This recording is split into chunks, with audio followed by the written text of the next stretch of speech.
Welcome to the Lower Middle Tennessee row crop update and dicamba training.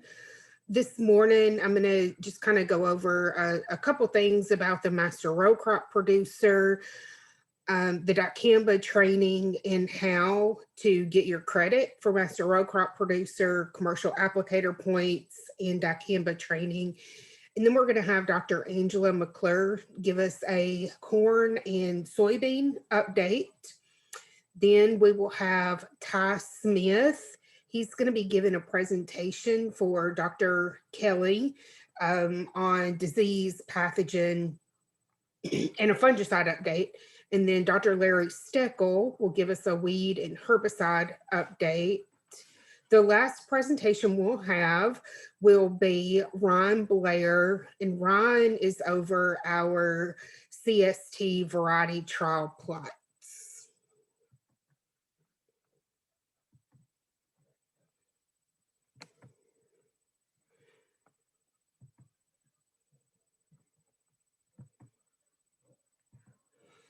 So for the master row crop producer, that is something new that we've got going on this year.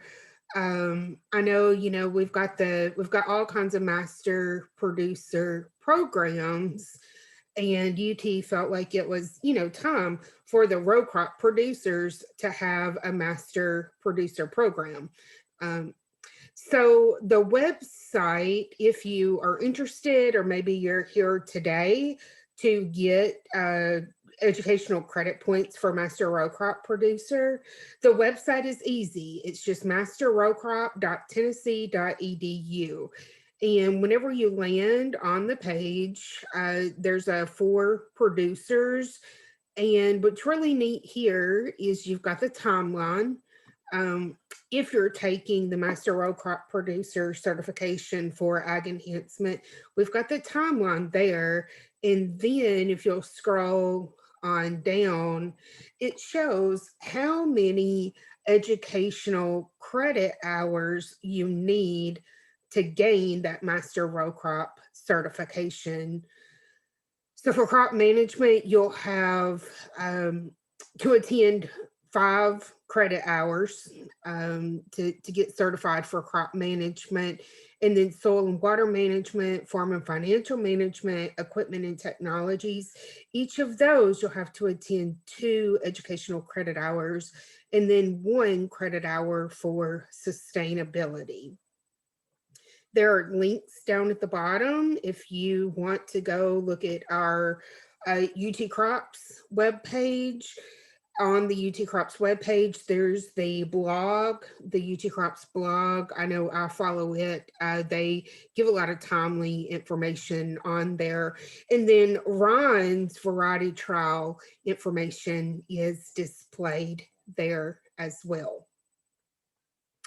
So you're probably asking, usually we do this update in person, but of course, due to some of our meeting restrictions and then weather today, I don't know about you guys if y'all got ice and bad weather, but we're virtually. You may ask, how am I going to get credit for attending today? How are they going to know if I need master row crop producer points, CCA, or commercial applicator points, or dicamba training? So at the end of this meeting, I'm going to send out an email, and then I'll put the link in the chat, but I'm going to give you a link to a form. And of course, you're going to fill out your information just so I'll know what to input in the system. Of course, you put your county of residence. I don't know if we have any out-of-state people, but that's fine too. So you're going to check, do you need master row crop credit for attending?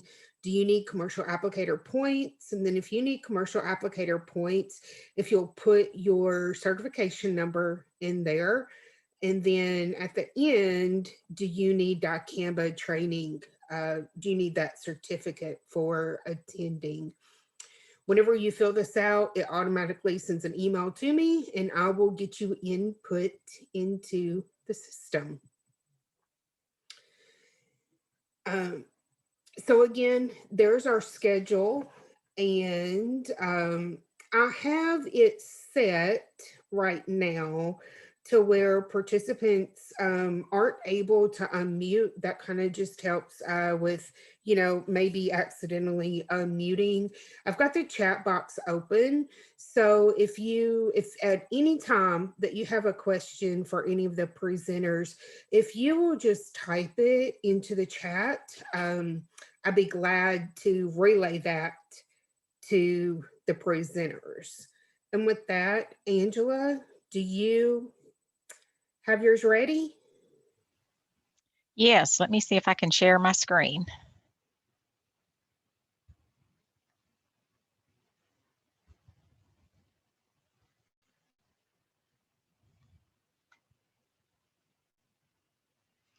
Okay. Well, good morning, everybody. Glad to be here, and I think this couldn't have timed better, Amanda. I think with the weather, I mean, we're looking at ice on stuff. I don't think our roads have frozen over yet in Medina, but I think with the temperatures dropping, it's probably a good day to stay home. But as Amanda said, I'm going to give just some information related to corn and soybeans. I've got another website for you. I did want to remind you all, we had a great turnout last week for our virtual grain conference, and all of the information that was presented live, we've now posted those sessions on our website, and that's at the top of the slide here, conference.utcrops.com. So you can go back and listen to Larry and Fred and Mr. Snodgrass if you'd like. In addition, there are 7 other videos that we've got posted on the site if you haven't been there yet, but they will qualify for different types of points. When you go to the, if you click on one of the videos for points, you'll get, the video there. And at the bottom there, there's going to be a, let me get my laser pointer going. There's a password.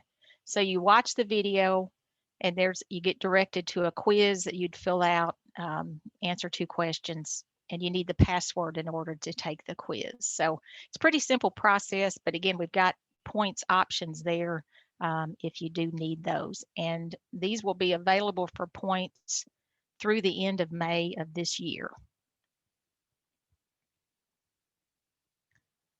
So it's a little bit early, I think, to talk about soybean harvest, but I did want to just remind everybody to keep this in the back of your mind this year. We are going to have our top bean high yield contest again this year. We had over 60 entries. We had about 25 completed contests turned in. I know weather was kind of an issue for some of us this past year.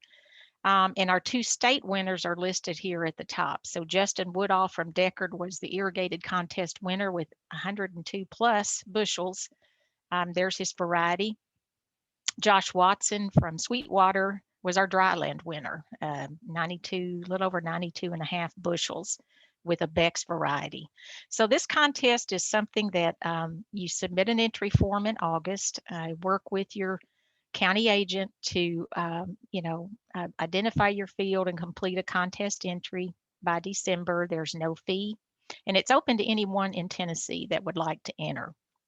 It just kind of gives us an opportunity, I think, to do some things to push yield and just kind of see how we can do. And Justin Woodall, I think there was a nice write-up about him in the Delta Farm Press, and I think he talked about some of the things that he did that he felt led to that higher yield, and one was earlier planting, and some other things. So it's good information. I think some of this might help all of us, as we look to increase soybean yields. But just kind of keep this in the back of your mind. We will be offering the contest again this year.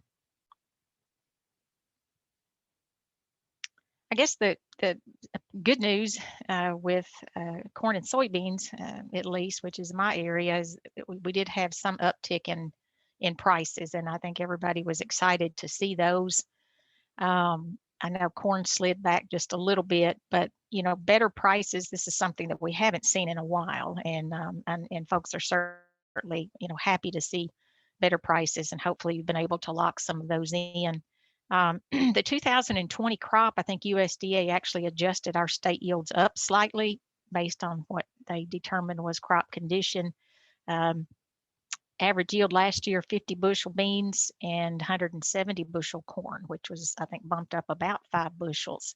So I think our crop was a little more variable last year compared to some years, but overall, I think with the rains, we did quite well.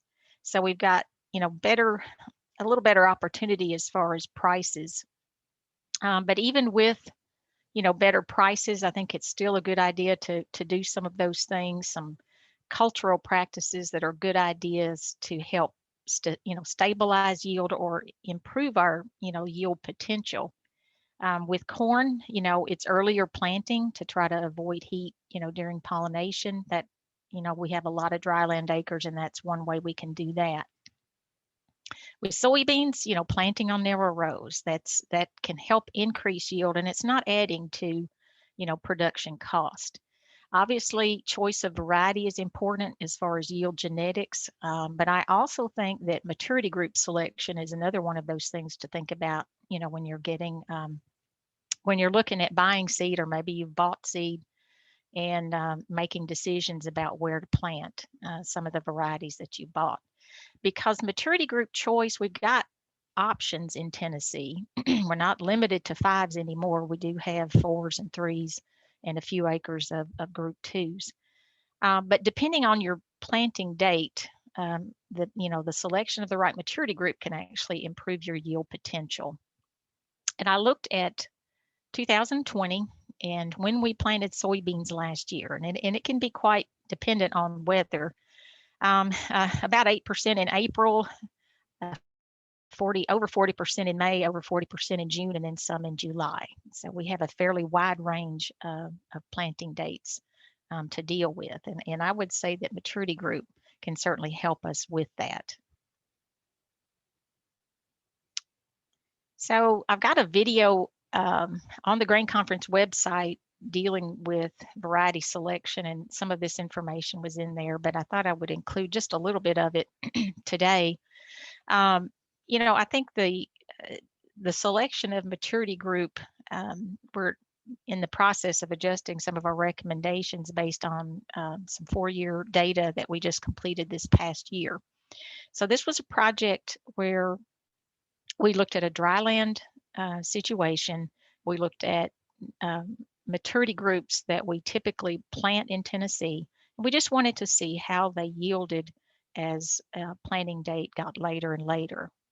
And also, within specific planting windows, what are some maturity groups that tend to do particularly well?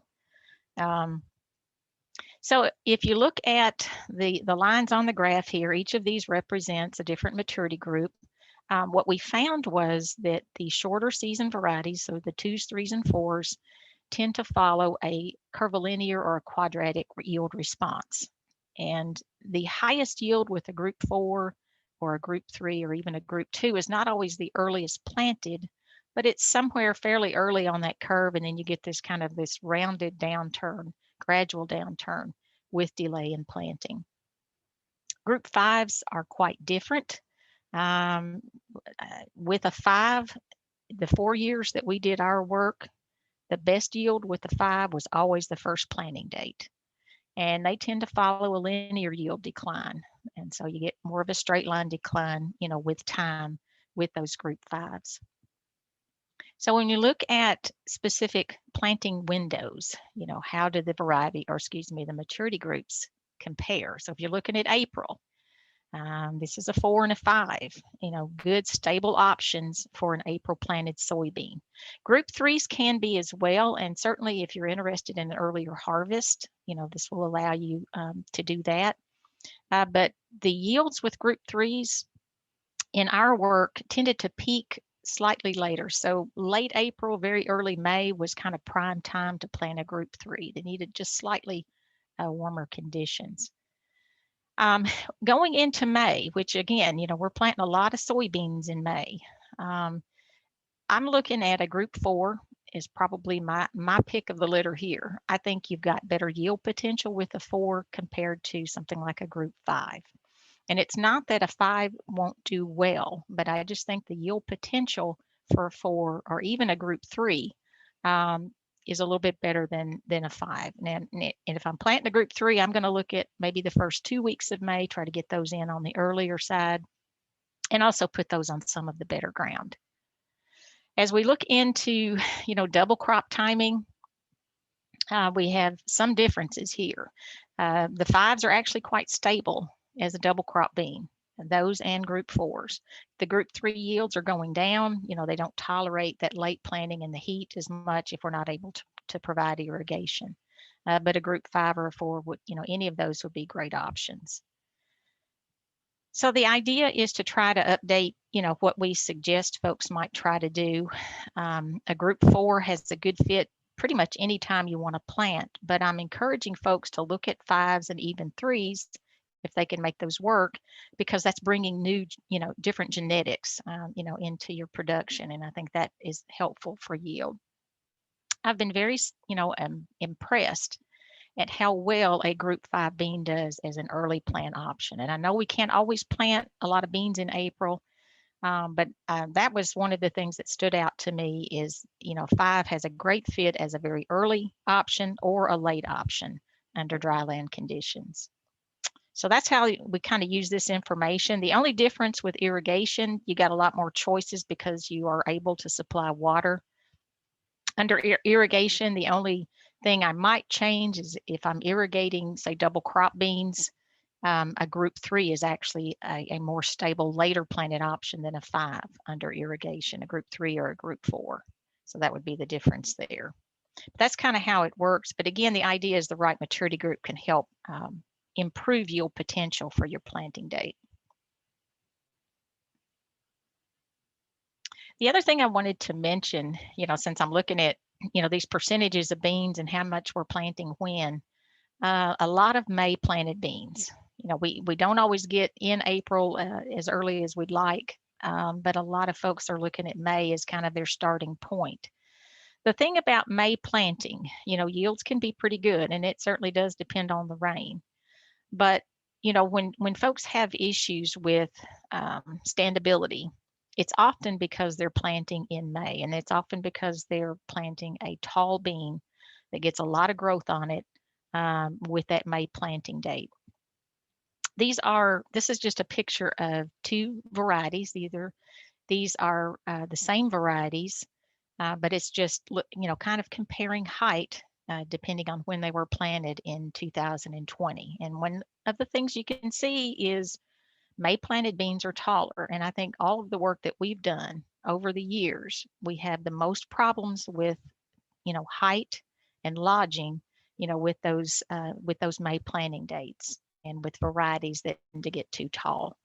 We can shorten a soybean if we plant it in April, and we can shorten that same bean if we plant it in June. Sometimes the internodes are shorter, sometimes the plants are putting fewer nodes on, but we can shorten a taller bean, with planting date. If you have issues with lodging in specific fields, it's one part genetics. It's a bean that just has the potential to get too tall, but it's also, how that bean is grown. So an environment that supports a lot of vegetative growth on a tall bean is just kind of a recipe for disaster. We can manage lodging with variety selection. So, varieties that are listed as medium tall, or a taller variety that has a good standability score. And if I'm planting beans in wetter fields or what some people call strong ground where I worry about, lodging anyhow, I'm probably always going to be looking at a lodging or standability score on that variety, regardless of how it's listed as far as height. Varieties that branch more tend to be more stable, especially if we're watching our seeding rate and we've got a good bit of branching. Those tend to be slightly shorter and also stand, quite well. Other things that impact soybean height, I've already mentioned planting date, is seeding rate. Cutting back on seeding rates, ended up with, I think some folks are looking at 120, maybe as a starting point, 125, put a seed treatment on there to keep a decent stand. But especially on narrow rows, you're spacing plants better. You have stronger stalks. They tend to stand better. So that's one way to manage. With irrigation, it's important to pay attention to soil moisture and don't overwater um, after full bloom, because generally soybeans tend to put on the most vegetative growth after full bloom if they've got warm weather, lots of water, and lots of fertility. And that's when we sometimes get those tall, lanky beans that don't stand. And again, kind of watching fertility, or watching where you put poultry litter if this is a field that tends to have some standability issues. But I'm always probably still going to always go back and look at lodging or standability scores if I'm looking at May planting, and especially in fields where there's a history of lodging. We can also see lodging in cover crops. And I have walked through fields planted into cover crops that were planted, where the beans were planted so shallow, if you walk across the row, you basically knock everything over. I mean, just, there's some pretty serious issues sometimes. And it has to do with seed placement. Oftentimes with soybeans, in order to get that good weed control, we let the cover go. And, we try to deal with it at planting, and then try to plant through all of that green stuff. What we have found is if we roll the cover down, we're a little more successful at getting the seed planted a little deeper and covered. And so the soybeans root a little better. They're less likely to lodge at the end of the year. I think we've had a pretty consistent yield bump with rolling, and then also paying attention to how deep we're setting those seed with the planter. Anything that we can do to get those seed down in the furrow and covered, I think will help with rooting and also with standability.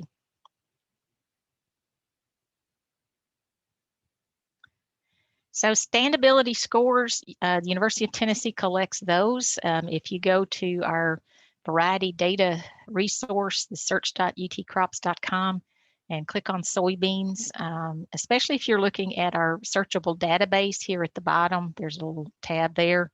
But the small plot OVT trials that are conducted at the research centers, there's plant height and lodging scores collected on those. And obviously seed companies are going to provide that information as well. But I think that's one of the things that it is important to pay attention to if you have concerns about standability.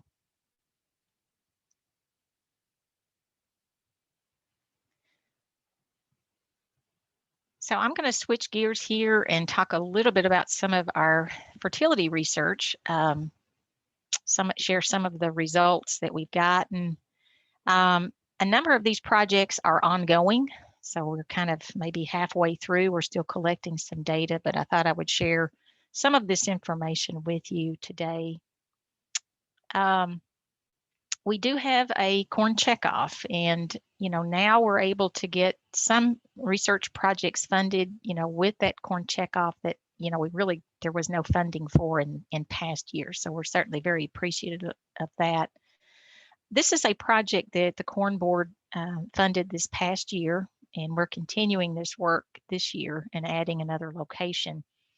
But I get questions about side dressing corn, different ways to put nitrogen on, UAN versus urea. We got all these dry products out there. What's the best option? Are there any that yield better than others? And then there's always the question about whether we need to put a nitrogen stabilizer in with UAN or with urea. So this project was put together to try to compare kind of head to head all the different ways we can put nitrogen in corn and see if we could identify some that were particularly strong or not. So again, this was a dryland study. We had a base rate of nitrogen at planting Our side dress rate was 120 pounds, and that was for all treatments. And the corn received a total of 189 pounds of nitrogen. And Milan, in 2020, they had great rains. I think we started getting some showers 3 to 4 days after our side dress treatments went on. So with the UAN material, we were particularly interested in looking at some specific placement methods. Middle dribble, this is kind of a typical way of putting nitrogen out in corn. We're running it down the row middles. Sometimes those nozzles are right over a row. And then, spraying it down behind a coulter and getting it down in the ground. Those are the two, I guess, most common ways to apply UAN. Well, we do have folks that are looking at Y-drop equipment, and we had no data on there, so we kind of made our own. But basically, we're just instead of running the UAN down the middles, we're directing it closer to the roots of the corn and staying off of the wheel track, as much as possible. The other option, and there are folks who have been doing this, they are broadcasting UAN as their side dress, and so we wanted some data on that practice as well. One of the concerns about side dressing corn is, depending on the source that you use, you can burn the plants, and you can burn them considerably. We had probably the most leaf burn with, broadcast spraying UAN, and that's not surprising.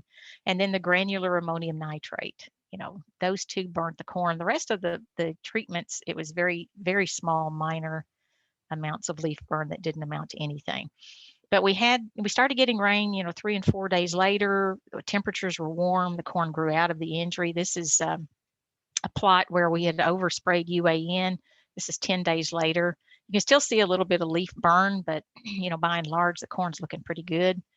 And these are just some of the injury ratings at 7 and 14 days. Again, corn bounced back, and after a couple of weeks, you couldn't really tell that anything had been going on in the field. So we weren't interested or weren't concerned about the leaf burn. So this is our yield information, and it's a pretty busy table. I'm going to need to probably reformat this one a little bit, but this green box, these are our UAN treatments with and without Anvol. This is our yield, and this is the difference that adding that nitrogen stabilizer made to that particular treatment. These are our dry materials: urea with and without Anvol, Super U, ESN, and ammonium nitrate. These are the average yields of the different ways of applying UAN. So there were some things that we saw that we expected to see. For example, we didn't benefit from adding a stabilizer to the UAN if we were able to get it down in the ground. And that's something that, we were pretty confident that was something that we would see. Adding a stabilizer with urea, kind of a no-brainer. We got a nice yield bump by adding that to surface applied urea. The broadcast UAN, also a nice yield increase with the Anvol stabilizer. One of the treatments that we were not expecting to see, I guess, was a yield bump adding a stabilizer to that row middle dribble. And that treatment, when folks ask, do I need to put a stabilizer with it or not? We didn't really have a lot of information that said you needed to. Because, we would expect to see a lot of nitrogen loss with a broadcast UAN application, because you're spraying it over the whole field. You got a lot of surface area to lose nitrogen. But with this row middle dribble, you're actually concentrating that stream, and that tends to reduce surface volatilization, we thought, and do a pretty good job of protecting it. But in our trial, we actually got a nice yield bump from a stabilizer with that row middle dribble treatment as well. Y-drop, this was something that we didn't have a lot of information about, and by placing that UAN closer to the roots of the corn, it took it up a little bit better, a little bit quicker. We saw no yield difference whether we put the stabilizer in it or not. So some interesting data there. Again, a big bump with treating urea. And, once you treated urea with a stabilizer, it was, it yielded as well. as these other dry materials, the Super U or the ESN, that might be a little more costly. As far as UAN application methods, when I averaged over the treated and untreated and just got a total, basically, in my opinion, broadcast spray, this is a decent yield, but it does look like we are giving up some yield by putting UAN out this way. Even with the stabilizer, it didn't match the yields that putting it down in the ground, that row, middle dribble, or the wide drop. So we've got some more work planned this year at Milan. We're also going to have another location in Middle Tennessee, and then summarize this information for you this fall.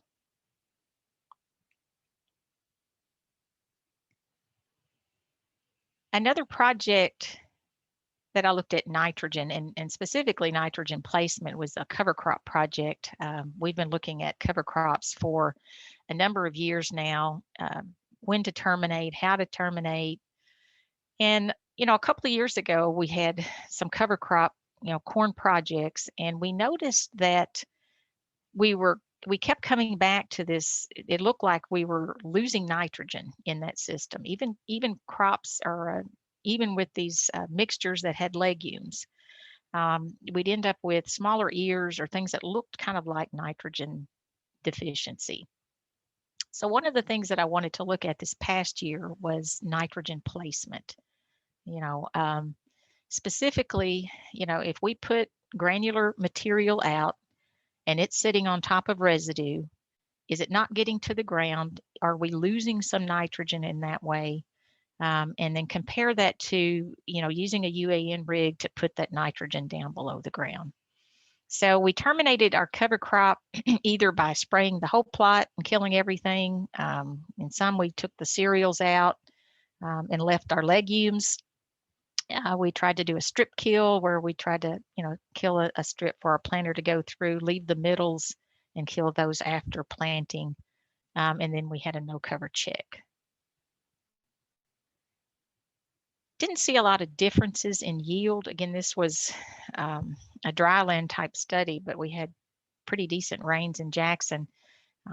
Corn yields were very similar regardless of how we terminated our cover. We had a slight decrease in yield with the strip kill treatment, but I think part of that was we didn't have the right equipment to line our planter up correctly, and in some cases we were planting over into the cover crop. But other treatments worked similarly to the no cover check. What we did see was a consistent increase in yield where we were able to put the nitrogen below the residue. So we ended up with about a 9 bushel advantage to using UAN over a dry material in our cover test. So my suggestion, if you are growing corn and cover crops, if you have the option to put your nitrogen out as UAN, I would consider doing so, because I think that is able to, you're able to get the material down in the soil.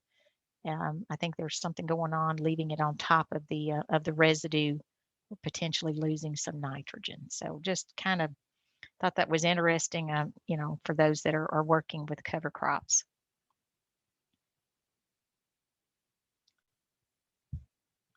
We're also looking at poultry litter, and poultry litter, there's a good bit of work that we started a couple of years ago in some cases. We started looking at it, looking at different rates in corn, and what rate do we need to be in corn to give us, allow a producer to apply a specific rate of litter at planting, give you some starter fertilizer into corn, supply your P and K levels, and then throw in some of those bonus things that litter can bring, which is like zinc, sulfur, boron is another one.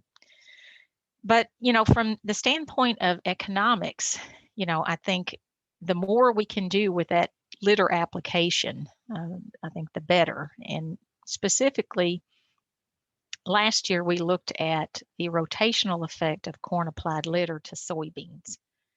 What we found was about 2 to 3 tons of litter in corn. We had that, we were able to supply the needs of the corn, but when we, the following year, when we went back and took our soil samples before we planted our soybeans, at those litter rates, we increased our soil PK and zinc levels at Milan and the P and K levels at Spring Hill for the soybean crop. Other things that we noticed, there were higher concentrations of things like boron in our soybean seed following, the previous year's litter treatments. And some increases in yield, a couple of bushels here and there, following specific litter rates. So the data is, I think, exciting because it indicates that there's the potential to make one application in corn, one application cost, and feed both the corn and the soybean crop, at a specific litter rate in corn. So that makes litter more economical if we can kind of get a 2-for-1. And so that's one of the things that we're looking at. Additional work is ongoing this year, and then we will work to summarize that. But I think that information is pretty neat. We've also looked at broiler litter application to soybean. So, application at planting. I have not seen any what I would call negative effects of applying broiler litter directly to soybean. I will say in wet ground or heavy ground, I probably would not put litter on soybeans again because the concern is you might get too much growth. The soybean crop can take advantage of the nitrogen in litter, and it will use it as a starter. And when it uses the nitrogen from the litter, it doesn't nodulate as much on the soybean roots. It just uses the fertilizers that's there. But we can get some, certainly some more growth from the nitrogen in soybeans. And if there was a concern about, lodging or standability, that would not be a place to put litter on soybeans. Other things that, litter brings, obviously, it's phosphorus, potassium. It's a source of sulfur. It's a source of boron, which can be important to soybeans in boron deficient soils. So what we did is we looked at different treatments and compared those to 3 litter rates. The check basically was, whatever the soil could provide. And our soil levels were medium to high for phosphorus and potassium. This treatment, this is a PK and S amount that's equivalent to 2 tons of litter. And if you look at, the yield here and the 2-ton litter rate, we're still getting some increase in yield. Some of that I think is from the nitrogen. Some of it I think is from boron. When we looked at how soybeans set pods with litter, we had more pods per plant behind the litter. And I think, some of that was due to maybe the boron and possibly other micronutrients coming from the litter. A few years ago, we were looking at a real high litter rate of 3 tons, and our work this last year indicates that there's really no difference between 2 and 3 tons with respect to yield. So 2 tons might be a more affordable rate or maybe a little bit better target rate if you're interested in looking at litter use in soybeans.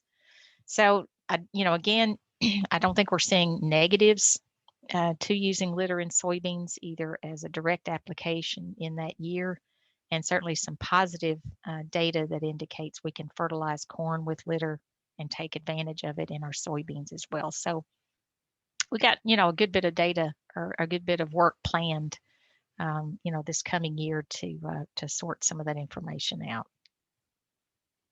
So with that, I think I'm going to wrap up. If you have any questions, I can certainly answer them, type them in the chat box, or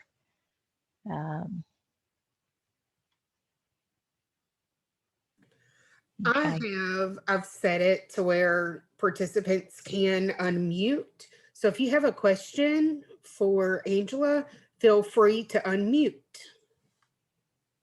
Hey, Angela, on that, when you was looking at those different groups of, 2s, 4s, 5s, all of that, did you see any difference in the early 4s and late 4s? That's a good question. The work that we did, so we dealt with primarily, mid to late 4 varieties. We didn't try to parse out early 4 versus a late 4. There was some work done under irrigation a few years ago where they did, and I think a lot of times the early 4s and the late 3s kind of matured about the same time and kind of gave similar yields, for some of their planting date. But in our work, we looked at late 3s, kind of a mid to late 4, and an early 5.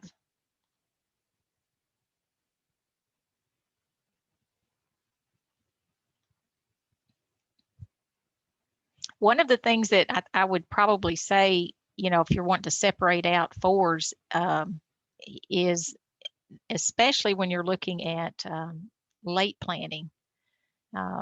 We've seen some differences in yield potential if you're talking about like a July planting. By switching from a later 4 to an earlier 4, it's still pretty stable, and it matures just a little bit earlier in some years with some of our really late planting work.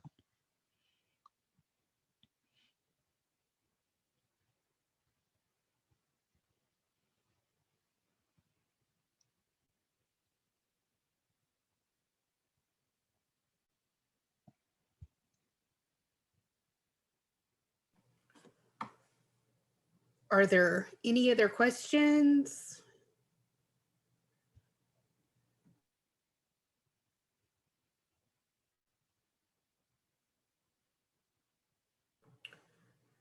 I'm not seeing any in the chat box or hearing any. So, Dr. McClure, thank you for meeting with us on this cold, nasty morning. I'm glad y'all didn't have to drive to Spring Hill this morning. So thank you. I appreciate you coming on and being with us. Thank you, Amanda. And Ty, you have the ability to share your screen. Can you hear me all right? I can. All right, let me share.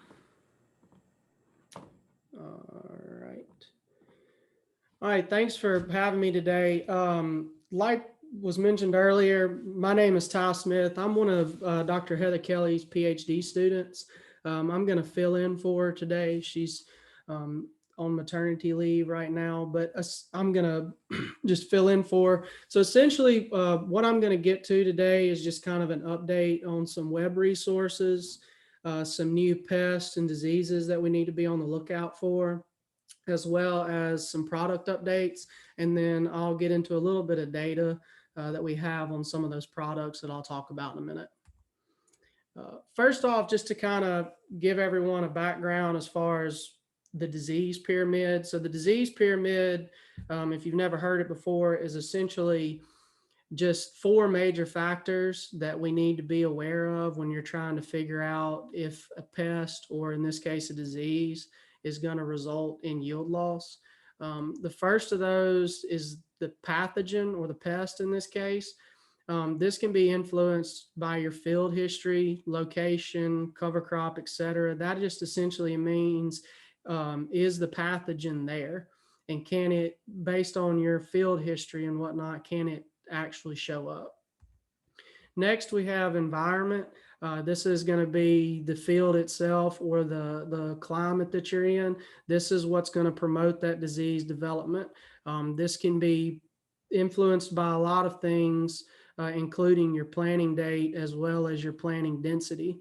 So that's something you have to be aware of when you're looking at planting date. You have a few diseases, especially seedling diseases, that you'll start to see a little earlier in the season, especially when it's still a little cooler. So sometimes it's better, depending on your area, to plant a little later or a little earlier. It just depends on where you are. And then planting density. Your planting density can be pretty important because some of those diseases are easily spread from contact between tissue. So 2 plants, one infected plant can touch a plant that's healthy and transmit that disease that way. Next is susceptible host, or susceptibility. This is going to be what variety or hybrid you choose. So it's important to think about if you're in an area that has can develop some disease problems, to be wary of what host or what susceptible variety you're planting. So it's always good to try and put out something that's going to be a little more resistant or tolerant to whatever disease you're thinking about. And then time. So all three of these factors have to occur at the same time or growth stage for the disease to show up. And if you have all those factors along with the time together, you can sometimes see yield loss and it can become an issue. When you look at our resources, we kind of have resources to fill every point of the disease pyramid. So for that pathogen, we have our guide.utcrops.com. This has field guides for insect and disease identification, as well as some management options. This is mobile friendly. So if you find something out in the field or you need to look up something quick, this is something that you can do on your phone pretty quick. utcrops.com. This is the home base of operations for everything. This is where you can go to find publications, fact sheets, newsletters, anything like that. And then kind of how what Dr. McClure mentioned earlier, we have our variety database at search.utcrops. This is what you can use for wheat, soybean, corn, and cotton to look up your susceptible hosts or your varieties that you're thinking of. We do have a lot of we do have a large database with multiple years on there. So if you do need to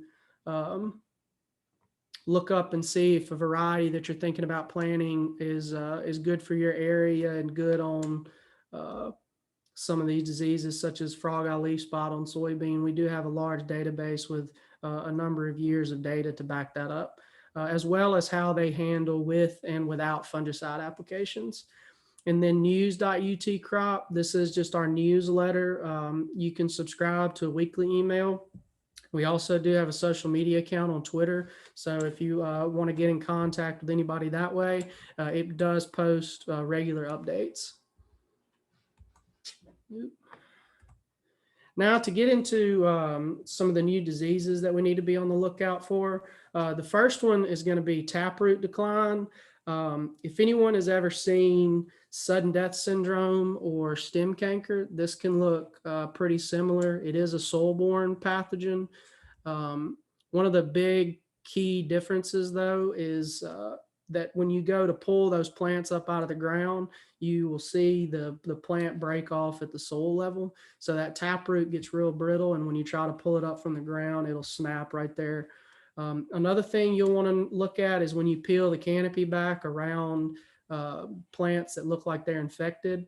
Most of the time you'll see some earlier plants or younger plants that got infected at an earlier stage that are dead. And so you'll see some of that dead disease tissue or those plants still dead right there around the infected tissue you're looking at. And lastly, you can look at this bottom picture here in the white box, what's known as known as dead man's fingers. And so essentially when you look around the base of some of these infected plants, you can see small black and white, what looks like fingers coming out of the ground. And that's a pretty telltale sign that you've got a taproot decline problem. This picture here just shows what I was talking about with the taproot breaking right there at the soil level. The next thing is tar spot on corn.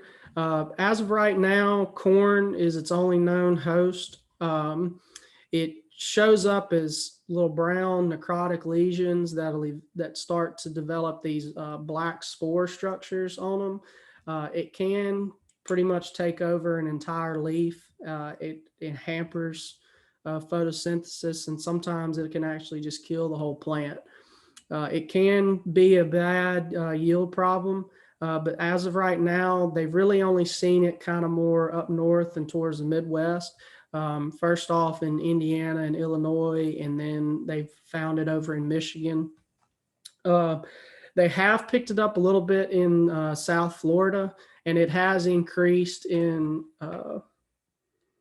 spread. But one thing we do need to be aware of, we're not expecting it to be a problem anytime soon in Tennessee, because it does occur when temperatures are fairly cooler, so that 60 to 70 degree range, with pretty high humidity, and then you need several hours of leaf wetness.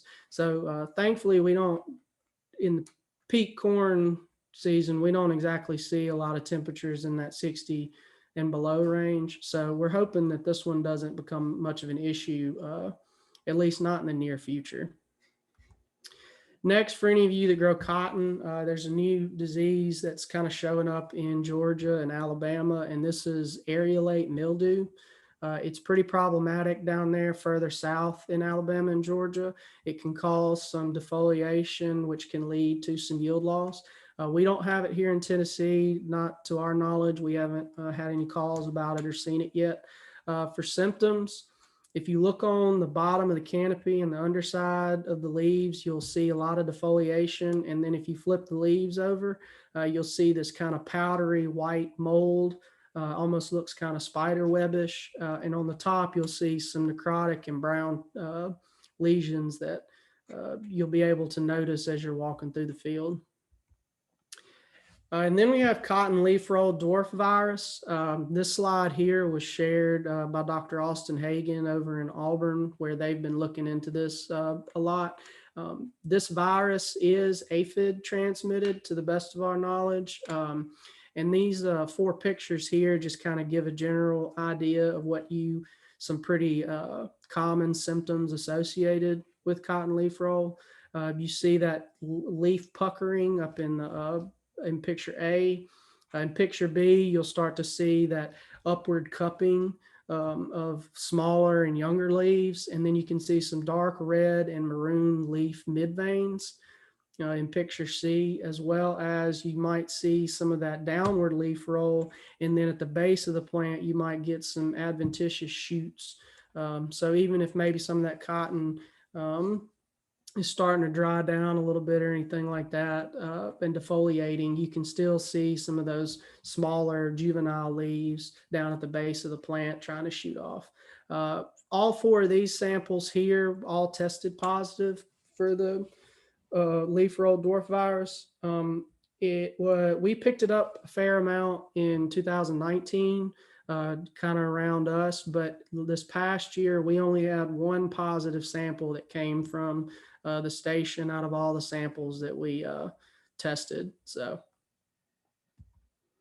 now to get into some of the new fungicide products. BASF has a new product called Spherex, which is going to have a label here this year, and it's a wheat fungicide for head scab.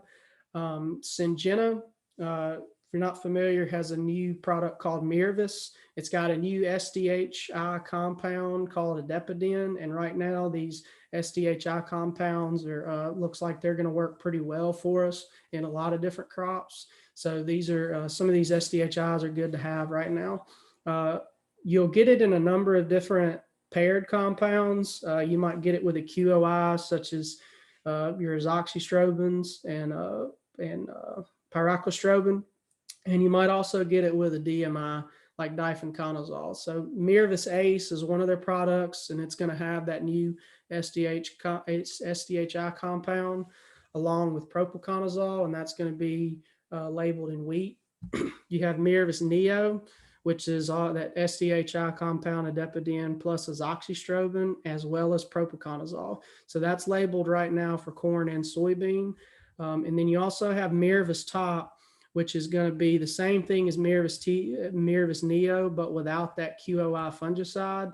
And that's going to be good if you're in an area or in a field that's got some resistance issues in soybeans. So if you're looking at an area that's got problems with resistant frog eye, this is a good one to put out instead of this Mirvis Neo to keep that QOI out of there. Back to BASF, they also have a new DMI compound called Revysol, and you'll get that in 2 new products in Revitec, which is a 3-way mix of Preaxor plus their new Revysol, and that's labeled in soybeans. And then in corn, we have Veltima, which is a 2-way mix, and it's Headline and that Revysol. And then FMC has Lucento. This is their new SDHI compound that's going to have a DMI in it, and that's labeled for wheat, soybean, and corn. And then Bayer has Delaro, which is going to be the exact same as their Stratego YLD, but it's going to have more of that DMI compound in it. So be aware that if you do put this out, we do have a greater potential for that phytotoxic burn to show up on some of those leaves. And like I said earlier, we've got some data to show for show everybody for some of these new products. First off, let's talk about our wheat. This is our top products for head scab or Fusarium head blight. To set this up, this is going to be over the past 2 years, so 2019 and 2020. This is data from 11 trials from our DON database. DON is that mycotoxin that's produced from Fusarium, from the Fusarium head blight, as well as we've got 15 trials of what we called our FHB index data. So to set up these charts here on the left-hand side, chart A and B is the distribution of Fusarium head blight and the distribution of that DON mycotoxin showing up in these plants. Chart C and D, this is just the average across all of these trials of how much Fusarium head blight we saw, as well as how much of this DON we picked up. So you can see at the bottom, Presaro, Caramba, Mirvis Ace, and Spherix, across all 26 of these trials, distribution-wise, was able to slow down the distribution of both Fusarium head blight along with this DON. And then when we look at it on the average, we were able to reduce the amount of Fusarium head blight compared to our untreated checks. Now, all of these fungicides were applied at flowering. And so once we put all this data together, it seems like the best timing of these fungicides is going to be right at that flag leaf or at flowering. We did notice that if you weren't really seeing any leaf diseases and you didn't have a risk of rust showing up, it was fine to wait and apply these fungicides later at flowering. Now to set up some of our soybean fungicide responses. So we have a couple trials the past couple years we've done with both target spot as well as frog eye leaf spot. So this test here is just across 3 different locations and 3 different susceptible varieties of Asgrow beans. Our locations are what we consider a low disease pressure area, which is going to be after wheat. So these are wheat beans, along with a on-farm location that we say is more of a moderate disease pressure area, and then high disease pressure is our continuous beans over in Milan. We did this with 3 different varieties, and these varieties all ranged in susceptibility to target spot. So we've got a susceptible, a moderately susceptible, and then a tolerant variety. First off, our yield response was dependent on our location. So we did have better yields in some locations over others. So this is just going to be an average across all 3 of those. So yield is going to be in that orange line. And then the amount of target spot severity of target spot that we picked up is going to be in the blue bar. So unlike most years, target spot, we really didn't get very much of it this year. It seemed that it was fairly dry about the time we normally see target spot. Got a lot of rain earlier in the year, but didn't get a lot, if any, right there during that R1 to R4 growth stage where we normally start to see target spot show up. So although we didn't have a lot of target spot, we did see some treatments perform a little better as far as control or managing target spot. So Preaxor plus Tilt, and then our Topsin XTR, these 2 statistically reduce the amount of target spot. But as far as yield goes, Mirvis Top was the only one that protected our yield. And again, I talked earlier about how that's got that SDHI compound without the QOI in it. And this is pretty consistent with the 2 or 3 years that we've done this, that the products with the SDHIs, such as Mirvis Top, seem to perform a little bit better than some of the ones without it. For the frog eye leaf spot trial, again, this was done in the same 3 locations as the target spot trial, but we used 3 pioneer varieties that ranged in susceptibility to frog eye leaf spot. So again, a susceptible, a moderately susceptible, and a resistant or tolerant variety. We did get a lot more SBS or Septoria brown spot in this trial, so we've included that data here. Again, the yields in the orange line. Frog eye leaf spot, like target spot, pretty mild year for it. We didn't see a lot of it in our trial work. But Septoria, we did get a lot of Septoria, and we got a lot of it fairly early. So when you look at our treatments here, we had Quadris plus Tilt, Acropolis, Quadris plus Tebuconazole, Mirvis Top, and then Revitec. So as far as yield goes, we were able to protect yield with all of these treatments compared to our untreated check, with Revitec just edging out Mirvis Top at the top. As far as frog eye leaf spot, again, we reduced or managed frog eye leaf spot very well with all these products compared to our untreated check. And then we were also able to reduce the amount of Septoria brown spot with all of our treatments, whereas Mirvis Top and Revitec seem to manage Septoria brown spot better than our other 3 treatments.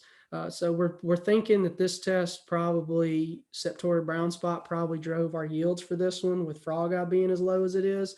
So you have a good idea that if you're starting to see a lot of Septoria brown spot, again, some of these newer products that they've got coming out from these companies seem to work really well. And then last is our corn regional trial. So this looks at just our Tennessee data. This is a regional test done with a couple other states, but we're essentially looking at the difference between putting out a tassel or an R1 application versus an R3 application. And this includes a number of different products, but we've got yield on the blue bar and GLS in our upper canopy, which is gray leaf spot, is going to be our orange bars. So if you look here towards the left in the yellow box, or the right in the yellow box, these VT and R1 applications with some of these higher end fungicides such as Trivapro, Veltima, and Mirvis Neo, this reduced the amount of GLS the best compared to all of our treatments. And we were also able to protect yield compared to our untreated check at this VT R1 application. Now, that doesn't mean that if you can't get out there at R1, you'll see a big yield drop, because even at R3, Lucento, Trivapro, and Veltima seem to work pretty well, even if we had to wait until R3 to put that application out. So we didn't get our yield was still protected even if we had to wait out until that R3. We just saw a little bit better yield bump if we were able to get out there and put it out there at that VT or R1 application. That's kind of all she had as far as an update. I'll be happy to answer any questions if I can. If not, you can reach out to Dr. Kelly. She's reachable by email. You may have to email her more than once. And then the little hooligan at the top is Jolene. That's who she's staying home and watching right now. So if anyone has any questions, let me know, and I'll try to answer them the best I can. Thank you, Ty. If anyone has any questions, please feel free to unmute your mic.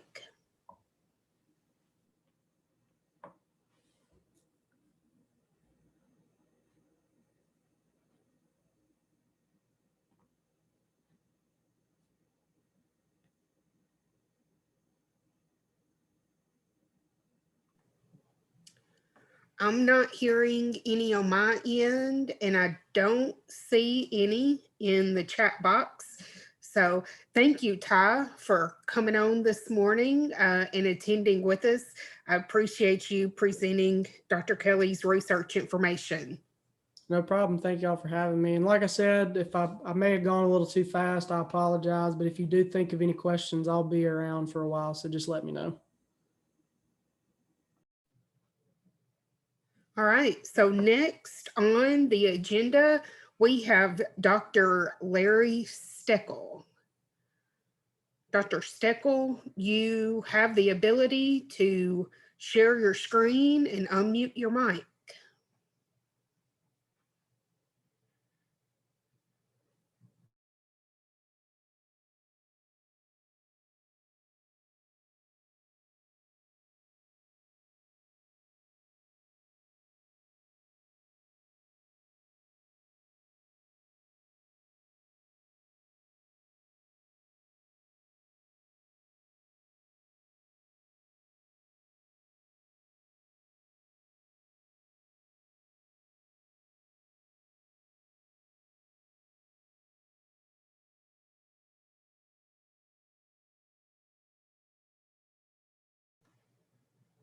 He may have stepped away. Ron, are you where, if you want to go ahead and go? Yeah, give me just 1 second and I'll get my presentation up if you want me to go. Okay, that's fine. 1 second. While Ron's getting his set up, I am typing out the email currently. So I'll be sending an email out to the email addresses in which you registered for this meeting. If you, and I put this in the email, if you happen to be viewing as a group, so that would mean I only have one, email on file, but if you're viewing this meeting as a group, everyone who needs, master row crop producer credit, commercial applicator points, or dicamba credit, if each of you will use the link to fill out the form, that way I have everyone's information to be able to put into the system.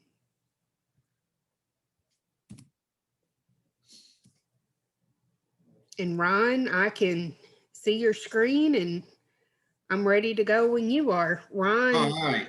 yeah, Ron's our statewide grains and cotton variety trial specialist. He's housed at the West Tennessee Research and Education Center in Jackson. If you have ever done a CST plot with UT, more than likely you've met Ryan and he's been on your farm. So Ryan, I appreciate you being with us this morning. And I'm ready when you are. It's good to be here. I appreciate you facilitating us. The weather's not as bad as I expected over here. I think our roads are still in good shape. We do have ice on all of our trees and power lines and stuff, but of course the kids are out of school, and why wouldn't they be? So I'm homeschooling, and I was actually fixing some fried eggs there when you asked me to join. So had to finish off my eggs so the kids can get fed this morning. But yeah, like she said, my name's Ryan Blair. I coordinate our county standardized trials program. Program's been doing great. I'm really proud to say that through all the pandemic, with you guys' support, both our colleagues with extension across the state and you as producers, and on the ag committees for your counties and boards for the state, very proud to say that the program remained as an essential program, allowing us to go out and complete our projects like we had planned. So as you see here, we had a good year planned for us. We tested 55 corn hybrids. As you can see, we planned for 64 locations and got most of those planted. Soybean, 79 varieties tested, 65 locations. Again, we were able to get most of these locations planted with the wet, cool, delayed planting season that we had this spring. We did lose some of those. So you'll see a reduced number that made it actually into our data that you're going to get. And I probably threw away more data this year than I have in the last 6 years combined. A lot of it was just some variability in the data because of the weather extremes that we had. We had some stand issues early on.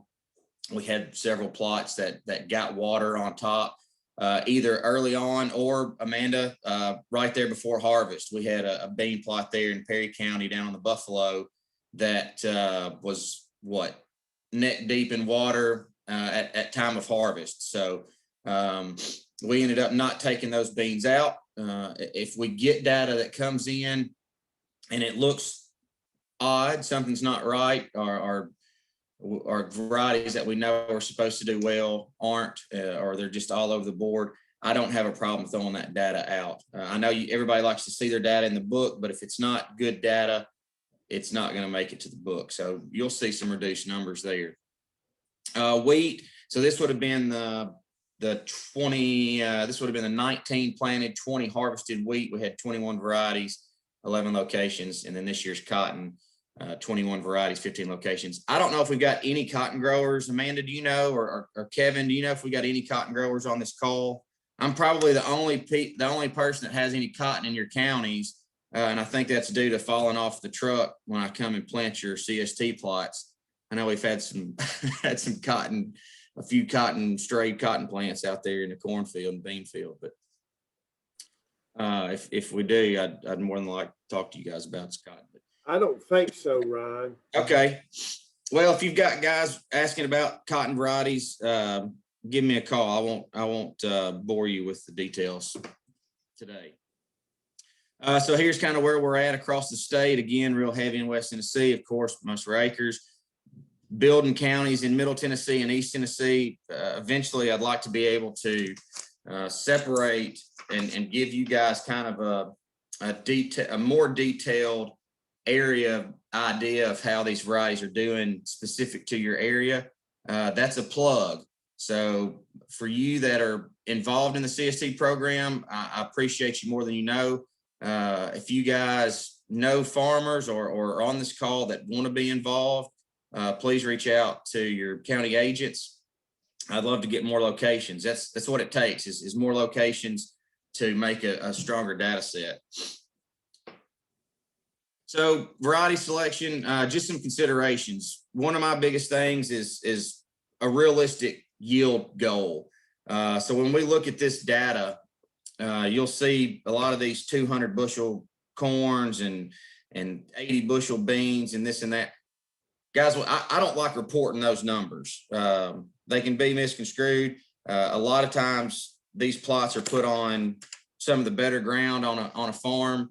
And that's because we want to see a high-end yield and what the potentials of these varieties are. And while that's great in reporting yield data, we have to go into it with the realistic potential of what that farm, what that field can make.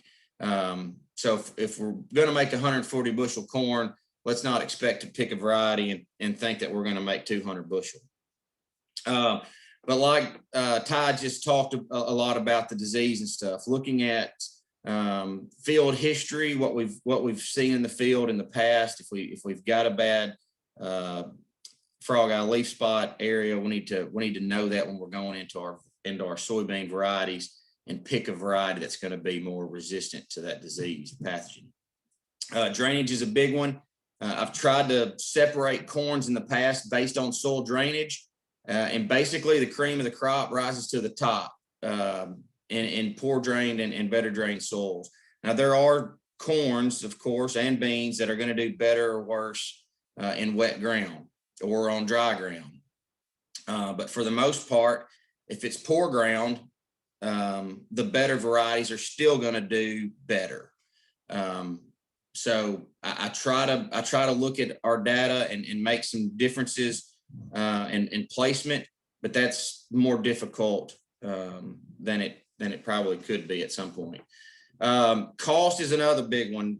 Angela reported early this morning, our prices have crept up a little bit, and that's great. And that's always going to determine a lot of times what we plant, as far as whether we're planting corn or beans, or going with a double crop wheat crop, and also from who we buy.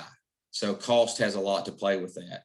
And I think this data gives us a lot of ammo to go in and negotiate some price, particularly if we go in early, if we know what we're wanting to plant, if we know a variety number that we want to plant, and we can go in early and get that on the book and reserved before Christmas. We've got some negotiation there. Consistency is my my biggest predictor for performance. I like to see these varieties in our trials for multiple years, and on most cases, we do get to see those on our better performing varieties and hybrids. We'll get to see across a few years at least worth of data. And this is going to show us a lot of things. It's going to show us a lot of different plant dates. It's going to show us a lot of different soil conditions, weather conditions. Most of our crop is by far and large dry land, but we do get to see some irrigated performance across these varieties. But we see a lot of the variability. And when we see a variety or a hybrid consistently performing well, consistently performing in that A group across the variability, that tells me that it's a strong performer, and it gives me some confidence that it's going to do well. I want to encourage you to look at a lot of data. We've got a little bit of time on our hands to sit down. I love being able to hand this booklet out to you guys at these meetings. And right now I can't. But by all means, please holler at Kevin, Amanda, our agents, send me an email. I'd love to get this book in your hands. It's online available. You can look on, of course, we've seen a few of our plugs for our website resources, but looking at the CST data along with company data, look at, you guys are right there, North Alabama, look at some of their data and see a range of data. And with that, looking at just a Perry County trial or just a Murray County trial can be a little dangerous. For sure, I want you to look at those individual locations, but go into it knowing that any variety can win or lose that trial. We try to do our best to put these across the field with reduced variability within the field. So, I encourage we avoid tree lines, ditches, and roads and that kind of obstacle. I want to make sure that we put our trials across a landscape where every variety has the same influences of the topography or the terrain. But with that, there's always an issues in a field. So there'll be a low spot. We'll have a wet spot in an area, or have a bad stand in an area for whatever reason. So looking at one location, just go into it, know that any variety can win or lose. Also looking at our RVT data, Virginia does a lot of other measurements on there. You can look at, like Dr. McClure was saying, you can look at heights and some of that kind of information. And then of course we want to plant multiple varieties. Again, this spreads our risk on when we're going to pollinate, when we're flowering, when we try to avoid some of those hot, dry times across all of our crop. And then probably more importantly than everything is spreading our harvest out. So planting different maturities so that not all of our corn or all of our beans are ready to come out at the same time.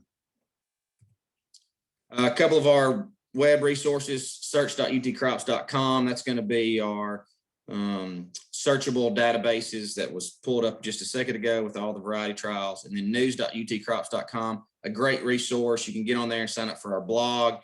It comes out every Thursday. It's very timely information. If there's a disease blowing up from the south, a hurricane coming through, Heather's going to put on there, be on the lookout. If we've got some bugs coming up from the south, there's going to be a blog article about that. And this is the site that gets variety information out first. This is kind of a non, it's not a published website, so we don't have to go through the process of peer review. When we get something, we can put it together and put it up there. So our wheat test, again, we've probably saw a few more wheat acres this year than we have in the last year or two. It's kind of hard to report wheat data because we don't have any meetings or any times when we're looking at taking wheat out or buying wheat, but that resource is out there for you. If you've got wheat questions, please holler at our agents. Same thing with cotton. Not to go into our cottons, we've got a lot of good cottons out right now and some really good performers. So moving into our corn, no one has any questions If you do have questions, I don't know if Amanda, you can pop up questions or they can interrupt. Please do so and stop me anytime. But we had a good corn year this year. Our state average was attractive and really did good in our test. We look at the averages here across our 3 different corn trials. So we've got an early corns. We had 19 hybrids in this group. These are 113 day and earlier corns. We had a few here in East Tennessee. I don't know that any of our Middle Tennessee's made our group. I think this was one we had some issues with. We actually had one over in Perry County. Tried to go get this one out. Prices weren't very nice. We were looking at harvesting. We were still at a little over 20% moisture, and it just wasn't worth taking a dock at the granary. So it pushed a little bit late on getting that corn out. But again, we try to get as much in here as we can. But quickly going over this table, you've seen this before. We've got our hybrids listed on the left with our with that MS. So that's our mean separation, our statistical analysis. So when a variety has an A in it, statistically, those are all the same with B's. And if it's got a like letter, it's statistically not different. So a large group of A's here in our early corns. If you look and see 5 down, you see that aggregate 6544. It's got 3 asterisks beside it. I go back to that consistency. So that 6544 has been in our A group for 4 consecutive years now. Cropland 5340. This is the second year it's been in that A group. DeKalb 6357, second consecutive year in the A group. DeKalb 6253 has been in that A group for 3 consecutive years. So a lot of different soil types, a lot of different plant dates, a lot of different environmental influences consistently performing in that A group. So a good hybrid to consider moving forward. The 6544 is one of my favorite hybrids. It typically does really well. If you look across into the data set there, if a cell has a orange block, that shows where that hybrid is at or above the field average. So if you look at Crockett County, go to the bottom, 161.8 is the field average for this plot. So if you're 162 bushel or better, it's going to be orange. And we want to see that orange migrate up to the top. And that shows just consistency in the data as a whole. If you look over to the far right, you'll see that percentage. That's the percentage of locations that hybrid is at or above those field averages. So the Warren seed 5018, that's out of Union City. Lanny Warren's, he's selling those Dairyland corns. It won 3 locations, 188, 180, and 260. But 57% of the times when it's in the top, you can see it's real close in Gibson County to hitting that average, real close in Henry, and close again there in Jefferson. Just didn't hit it. But a good hybrid does really well. That bold is where that hybrid has won a location. The medium season corn. So this is 114 to 116 day. I feel like this is where a lot of our corns that we grow fall into this 114, 116, 117 day corns. It's a little bit smaller A group here. We've got a little bit, we've got more locations. So with more locations, I can separate those averages better. So 14 tests made it into this data set. Again, 193 bushel average on this set of corns, really good set. Again, we've got a couple of repeat offenders up there in that A group that have been consistently performing well for us. A good set of corn and a lot of options here. Pretty tight range with this group, going from 180 to 205 bushel, 25 bushel range from top to bottom. Good set of corns. Our full set averaged 204 bushels with this set. I like these fuller season corns, and we see a lot of full season corns, even up that 120 day. I think these have a lot of potential. I like having some full season corns in the mix on the farm, and you can see why. You've got some really good performers. The two up there at the top, the 6869 and the 6744 are 2 really good performers. When you see that breakout of, 5 bushels better than the next consistently, those are really doing well. The 6744, I tout that one a lot. It's been in our A group for 5 consecutive years. You can get that corn, but you need to book it early. That one will sell out of its lots.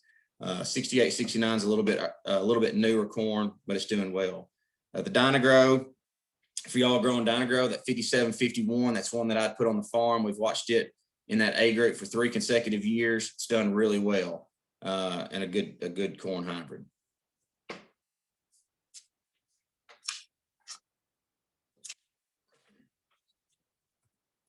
So this is kind of my not so short list.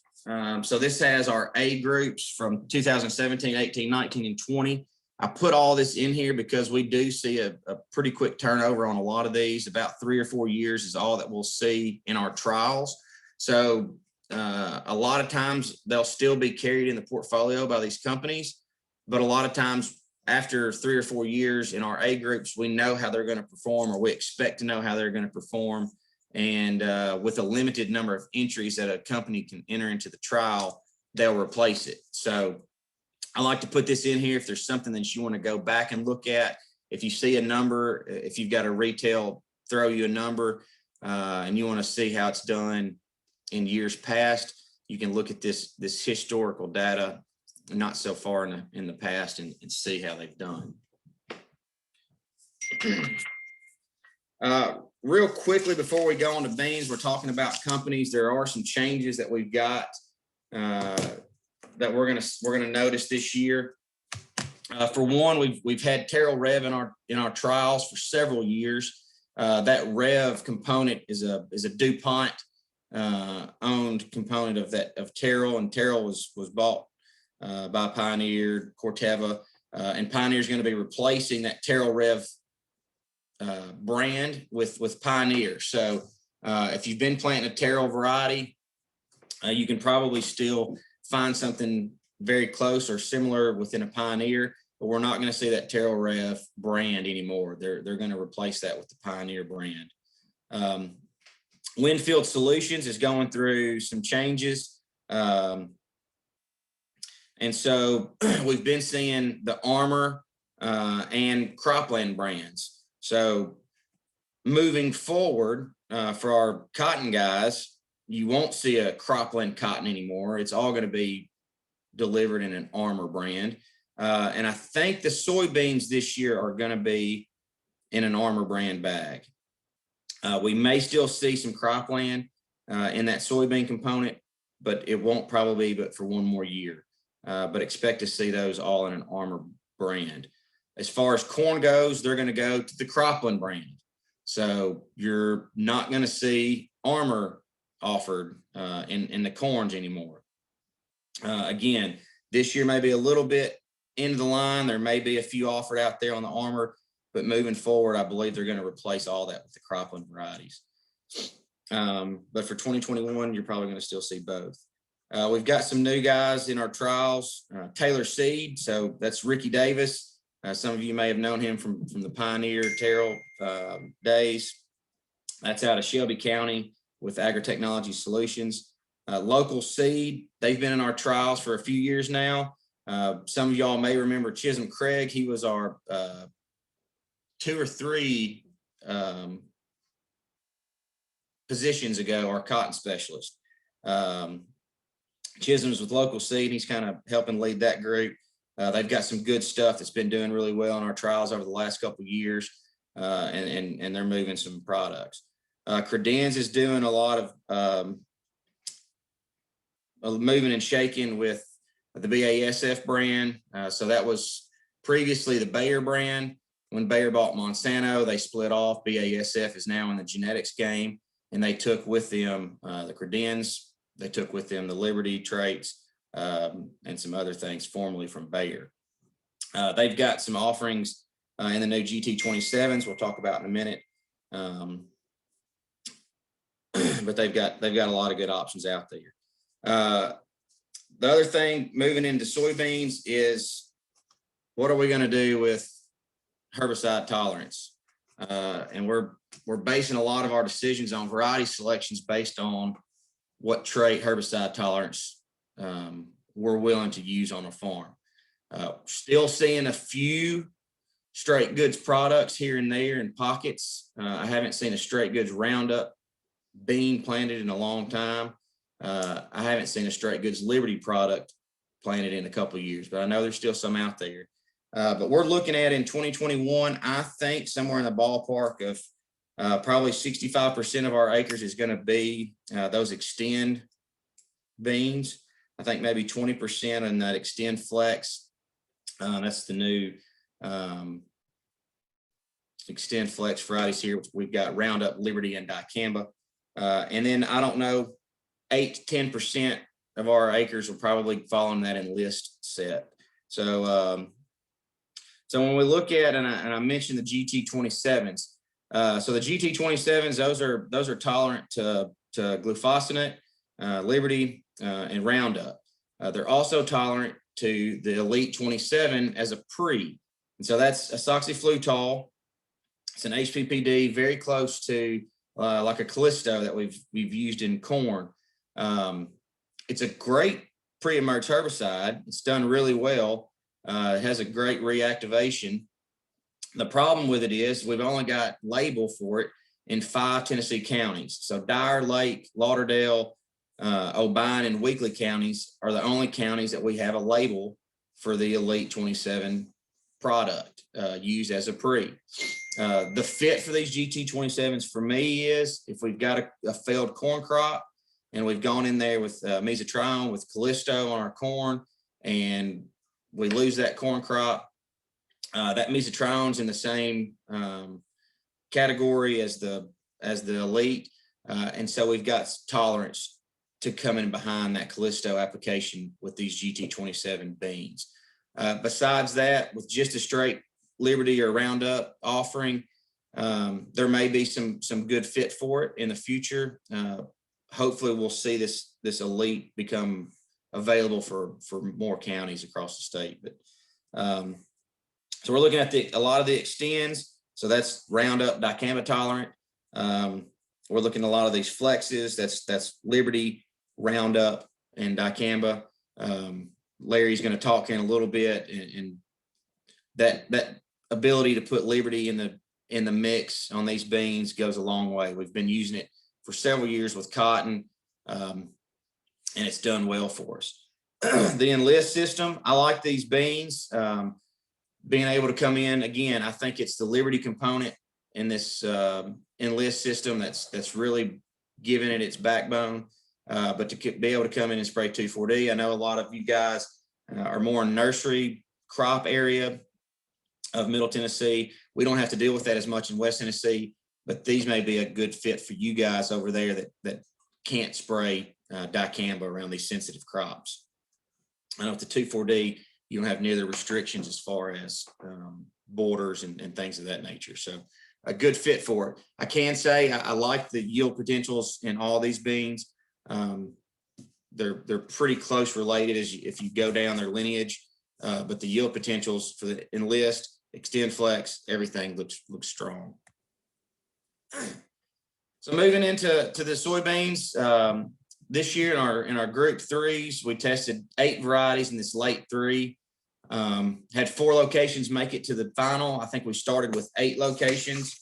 Again, you look at some of these plant dates, we're pushing, into May up through mid-June that made it into the test. We had some later planted stuff that didn't make it in. Pretty tight group. You look at 7 bushel difference from top to bottom. With 4 locations, there's not a lot of mean separation there, but a good set of beans and some good yield potentials in these beans. The early 4 dicambas. So this is traditionally these tests were our Roundup Ready test 2 years ago or 3 years ago. I guess it was 3 years ago now. We made it to where all the entries into these traditional Roundup tests are now dicamba tolerant. So these are going to have the Extend beans and the Extend Flex beans. So if you're interested in putting in a trial, because it's got the Extend and the Extend Flex, we're not going to be able to spray these with Liberty. But we are spraying these with dicamba and Roundup. So just a little information about that. Again, here's our early fours, 65 bushel average over a good set of beans, better separation here in the top. We've got some repeat offenders in that top group, a good set of high yield potential beans. For the most part, all of our beans are pretty tight. And if anything from a lot of these data sets is you've got options. You've got some ammo to go out there and be able to negotiate some prices and get a good offering from lots of different companies. Our late fours, a big group of A's there, 62 bushel overall. Several are repeat offenders. That 46X6 down there in the bottom of that one, that's kind of my compare. A lot of times I'll use that as a reference to see how other beans perform. I will tell you on the Asgrow side of things, we're not going to see any of these Extend varieties back in. I've already got their lineup for the 2021, and they're going to be all Extend Flex varieties. I think the offerings are going to be testing a lot of the new Extend Flex varieties this year just because they're new, and I think that's the way that we're going to be moving forward. Our early 5 group, 60 bushel, 61 bushel overall, good set of beans. Again, I like these 5s. Dr. McClure talked a lot about the plant dates and how these fit into our system. We've got a good set of 5s here offered in our group. And I think you can find something there that will fit well.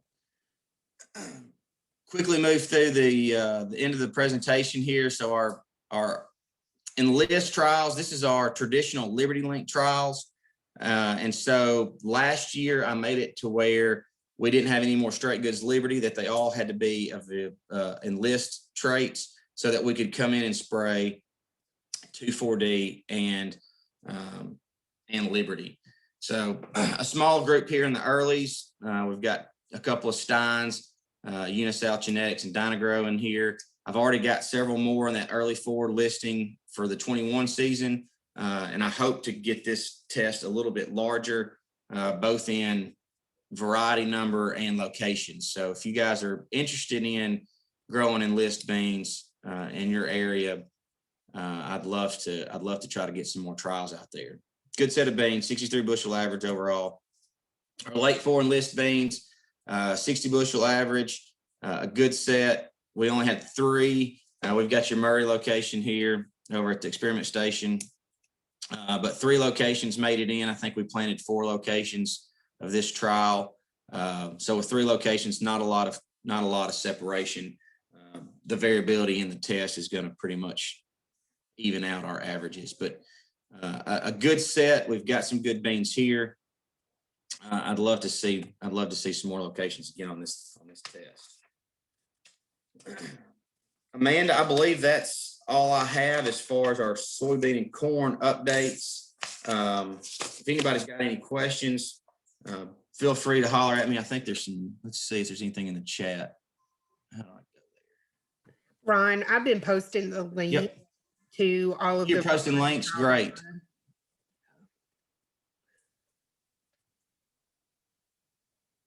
Gotcha. There they are. We've got the links there. Yeah, if you have any questions for Ryan, please feel free to unmute your mic. Well, I appreciate all you guys. I appreciate your cooperation on our trial work.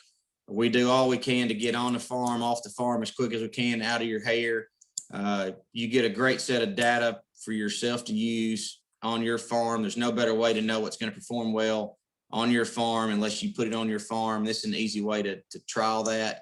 And you're also helping out across the state and across your communities. So if you're interested, please reach out to your local county agents there. Feel free to give me a call. We'd love to talk about how our trials work and go from there. But I hope everybody has a successful and safe growing season this year.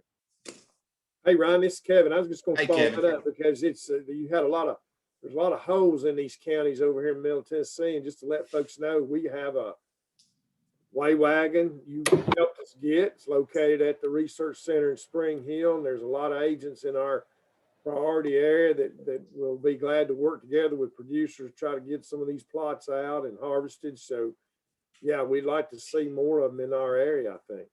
Yep. Yep. Got a great team over there, Kevin. Thank you all.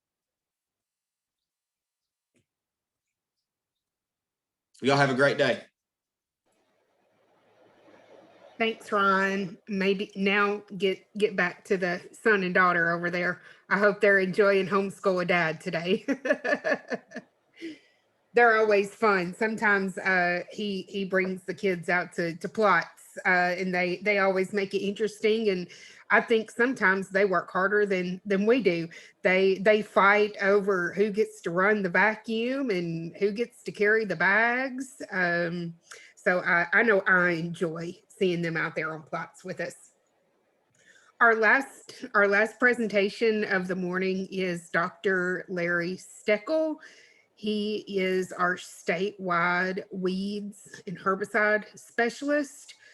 I know his phone rings off the hook a lot of times, especially during the growing season. So thank you, Dr. Steckel, for joining us this morning. Thanks, Amanda. Can you hear me okay? Yes, sir, I can. And can you see the screen? Yes, sir. Okay, awesome. I didn't know Ryan was a short order cook. I'm going to have to go over there for eggs sometime. That doesn't sound bad. So I'm going to go ahead and start here. And just a quick agenda, kind of what I'm going to go through. A little trouble with this slides wanting to advance before I do. But just a quick agenda. I'm going to start off with grass management, talking about in-season management, but also burn down, because really we're having more issues with grass, it seems like, yearly now. And a lot of it has to do with not getting a good burn down right at the get-go. And then we're behind the 8 ball the rest of the year. So I'm going to talk a little bit about that. Then, of course, talk about weed management with the dicamba-based systems and weed management with the enlist-based systems. One of the things I really appreciate is the data and actually following Ryan, his information that really yields are pretty doggone comparable in the studies he's done over the years between the herbicide trait platforms. Of course, that is not what you hear depending on who you talk to from a company, but I really appreciate that because it makes some options for y'all realistic if your yield is pretty similar in a lot of cases with a lot of varieties. I'm going to start with talking a little bit about some grass ID and really the grasses, but a number of grasses we keep getting calls on that we're really struggling to control. But the one that comes mostly to mind is jungle rice. That's the primary one out there. A lot of people call it barnyard grass, and sure enough, you can find barnyard grass here in Tennessee without any trouble. It's been very widespread along the Mississippi River counties, from Shelby County on up the lake. But really, I've been shocked, on trips I've made to Middle Tennessee on how much jungle rice and barnyard grass we can find in those counties as well, along the Tennessee River and even further east, over around where Kevin is and Bruce and David and all those counties, Lincoln and Cannon and Lawrence counties. It's very prevalent everywhere. There are no less than like 5 different barnyard grass species you can find here in Tennessee. 3 of them are fairly common in our row crops. Barnyard grass being the number one. You can see it's on the left-hand side there. The best way to tell barnyard grass from its close cousin jungle rice, which is on the right-hand side there, is after they flower and have those flowering branches. If the flowering branches are the same diameter or a little more than the diameter of a pencil, it's barnyard grass. If they're more slender than a pencil, it's jungle rice. Primarily what we're seeing in a lot of these fields is jungle rice. Now they have another cousin, just to make it more confusing, called rough barnyard grass. And it looks like a, cross between those two, except it's very purple marked. It's very purple in color. A lot of the flowering branches and even the stem. So getting back to identifying early on, one of the dead giveaways you have jungle rice in the field is when they're more just starting out at the beginning of the spring, if you see these purple chevrons or stripes on the leaves, that's jungle rice. There's no other grass that has that. Like you took a purple paintbrush and just marked it across the leaf. If you have that, you have jungle rice. And if you have jungle rice, there's about a 15 or 20% chance that it's glyphosate resistant right from the get-go. So I'm going to kind of start from the beginning. The first calls for jungle rice escapes from Roundup dicamba applications didn't happen when the Extend crops hit the scene. It was well before the Extend crops hit the scene. And of course, what are we doing? In pretty much every acre of corn, cotton, soybeans in the state is we're spraying Roundup and dicamba as an early burn down to take out the grasses and mare's tail or horseweed. Started getting calls. This one was from Tipton County several years ago, I think back in 2014, where that Roundup dicamba application was doing a really bang up job on every weed species, but jungle rice. So we were starting to prime the pump even back then before the Extend crops hit the scene on missing jungle rice and barnyard grass. And it went from bad to worse. This was a couple years later. This was a call over in Tipton County. It's right on the Shelby County line. So I'm not sure which north or south of the imaginary line I was there, but this was jungle rice that escaped a quarter Roundup and 12 ounces of clarity, and the farmers dropped the planter and they planted grain sorghum and just assumed the Roundup was going to kill the grass, and it struck out and missed, as you can see here. They had to start over, kill everything and start over again. So we were seeing jungle rice and barnyard grass escaping even back then. And it wasn't the only one. Goosegrass was in there, most notably in some areas, Italian ryegrass also missed in these burn down applications before planting. Now we fast forward to 2017 and the Extend crops hit the scene. And of course we went whole hog in the state, Extend soybean and cotton, and we went from bad to worse on our grass control. So we were missing it up front, a lot of times in a burn down, and then just spraying it twice in crop wasn't, guess what, wasn't helping.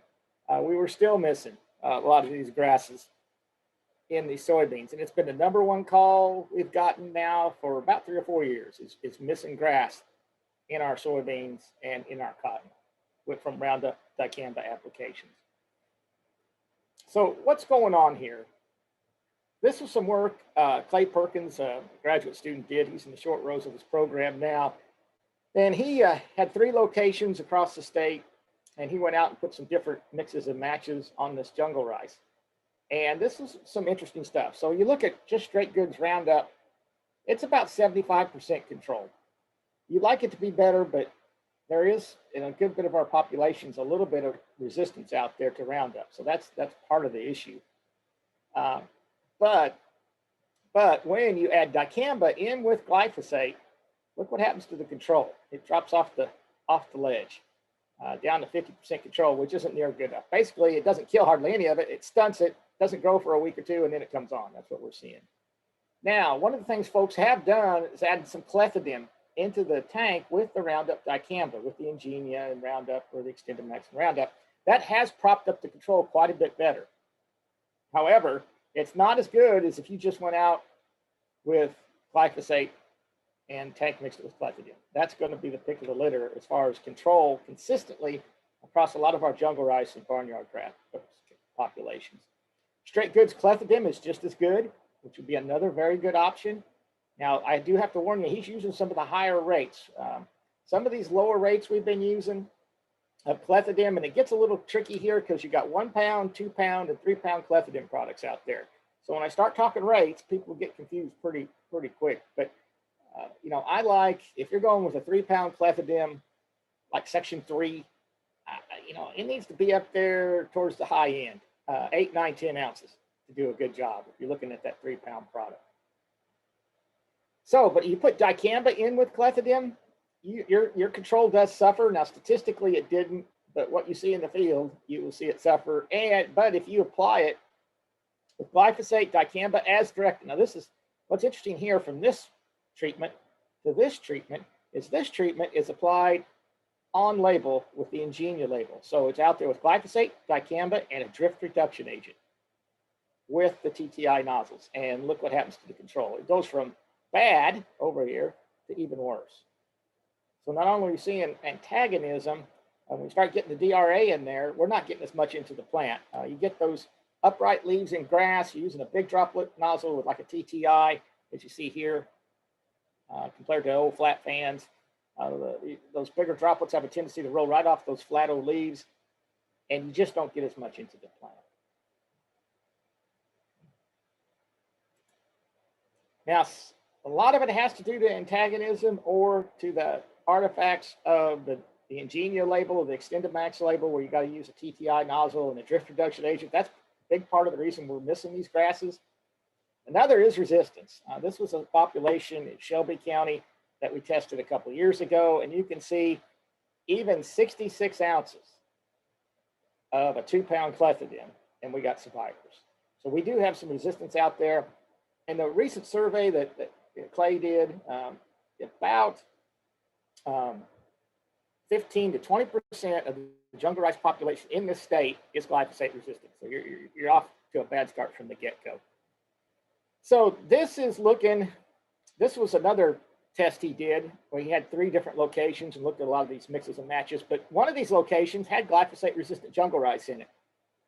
And a couple of things that notable here is straight goods glyphosate, 60% control is all we got. He put clethodim in there at 6 ounces of a 2-pound product, and it did very well.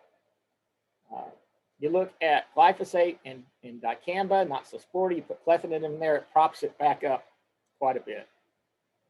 One of the things he tried was just timing. So here he put glyphosate out first and then followed it 3 days later with dicamba. Didn't help much. Tried it the other way around. Dicamba, followed it 3 days later with glyphosate. Really no different than you just spray glyphosate and dicamba in the straight tank mix. Some of the others he tried, glyphosate and clethodim followed by dicamba, waited 3 days for that dicamba application. Controls about like the tank mix, and then vice versa. He did dicamba first, followed by glyphosate, clethodim, really no difference. How about if you wait 7 days between the glyphosate application and the dicamba application? It does improve control. So that does wear off, that antagonism does wear off as time goes, but still it's not as good as just glyphosate and dicamba. Well, actually it is. Sorry, it does help statistically and numerically. However, if you do dicamba first and followed by glyphosate 7 days sequential, you really don't see a big difference. So you're better off going with the grass herbicide and follow it with dicamba. The problem with this is I really like the dicamba out first because you wait much longer on palmer pigweed and that dicamba is not going to be able to control it. Best thing to do is just tank mix it. Clethodim, put some clethodim in with the glyphosate. That's going to wash out any of these issues. And here's just looking at just straight clethodim, more centered around clethodim, and it has been the most consistent on jungle rice, barnyard grass, goosegrass in this state. You can see you're going to see it suffer if you put dicamba in with it, much like with Roundup. It doesn't fall off the earth quite as much, but it does come down quite a bit. And that's but if you do some mixes and matches, you can't help. Go clethodim first, wait 3 days, followed by dicamba. Even better, go clethodim first, wait 7 days, and come back with dicamba. So some take homes on these grass issues. Lack of grass control really in this state, especially with jungle rice and barnyard grass and goosegrass, is a combination of 2 things. Glyphosate resistance starting to evolve in these grasses, and antagonism from all the dicamba we're dumping in the tank with glyphosate and clethodim. In order to get good grass control, the best thing to do is separate them. Don't just go out with the dicamba first, then wait a week, 2, and come back and get that grass with the glyphosate, clethodim, or a glyphosate tank mix with clethodim. I'm going to talk a little bit about palmer here in just a minute. So I wanted to talk more of burn down of grasses because I really think we're having awful trouble controlling them in crop, as I just showed. So what about just trying to take them out early? And I really think one of the best things to do there is to take them out early. This was a field we got called to. This is not jungle rice or barnyard grass. This is fall panicum. And it can prop up and be an issue where we're using a lot of Roundup dicamba. We were driving to this field and it looked like the road, it was a rice field, but it was a cotton field, a big cotton field, a couple hundred acres that had a tremendous amount of fall panicum in it. What they did is they went out with Roundup and dicamba as a burn down early. They got some antagonism out of that dicamba. Then they sprayed gramoxone right behind the press wheel. Well, once grass, especially fall panicum, ryegrass, some of those get much over 6 inches tall. They're hard to get with gramoxone. Moreover, if they're bummed up a little bit from a Roundup application that they're recovering from, they're even more tolerant to a gramoxone application. So had two whammies. So it missed it. That burn down missed it. We see this all too often. And then the standard glyphosate dicamba, this is Fexapan formulation. It really doesn't matter if it's Ingenia, Fexapan, or Extendamax. We're swinging and missing. So we've got to do a better job of controlling these before the crop is planted. And this is where I get to my thoughts on early burn down. The old standby we've been doing for 2 decades, Roundup dicamba, early burn down. I really think we need to rethink our strategy in light of all the grass issues we're having. And really the main thing is just go out with either straight goods glyphosate as a burn down or glyphosate tank mix with clethodim. You saw earlier some of that research in crop, how effective that is. That would be the #1 way to go out and make sure we're taking these grasses out. It'll be very effective on our ryegrass, our fall panicum, our barnyard grass, our jungle rice, goose grass, those kind of grasses we've been struggling with. Of course, if you just go out with Roundup and clethodim, you're going to miss horseweed and you're going to miss palmer, right? Well, palmer we can take out right behind the press wheel very effectively with gramoxone. And we're pretty much doing that anyway. So if you're going to go with gramoxone behind the press wheel, I wouldn't worry about palmer. That's going to take it out. Horseweed, I wouldn't worry about either. Horseweed will get by the Roundup and clethodim. It'll a lot of times you'll grow through gramoxone, but we're spraying dicamba in crop anyway, right? Dicamba or 2,4-D or Liberty, they're all very effective on mare's tail or horseweed in season. So that's kind of my take home on this is on the early burn down, really concentrate on those grasses and use Roundup and clethodim in most cases. So what about a residual in with those grass applications? If you're thinking you're going to plant within 2 to 3 weeks, I don't think I'd put a residual in. Just figure on coming with gramoxone right behind the press wheel. Even little bitty grasses that happen to germinate, you're going to take out with that gramoxone. If it's going to be more than 3 weeks, before you get back to that field, then yeah, I would put a residual in there. I don't have a big pick of the litter. Lead off is one we had a lot of success with. It would work well in there. Dual magnum, or there are others, but those would be the ones I'd concentrate on. Another thing we're really struggling with is prickly sida. More and more calls on prickly sida missing in our extend crops. And what we're seeing is a lot of times where you put your Roundup and dicamba on, right here at the apical meristem, it'll stop growing. And how prickly sida recovers from a Roundup dicamba application is out of these lower lateral buds. That's what you see.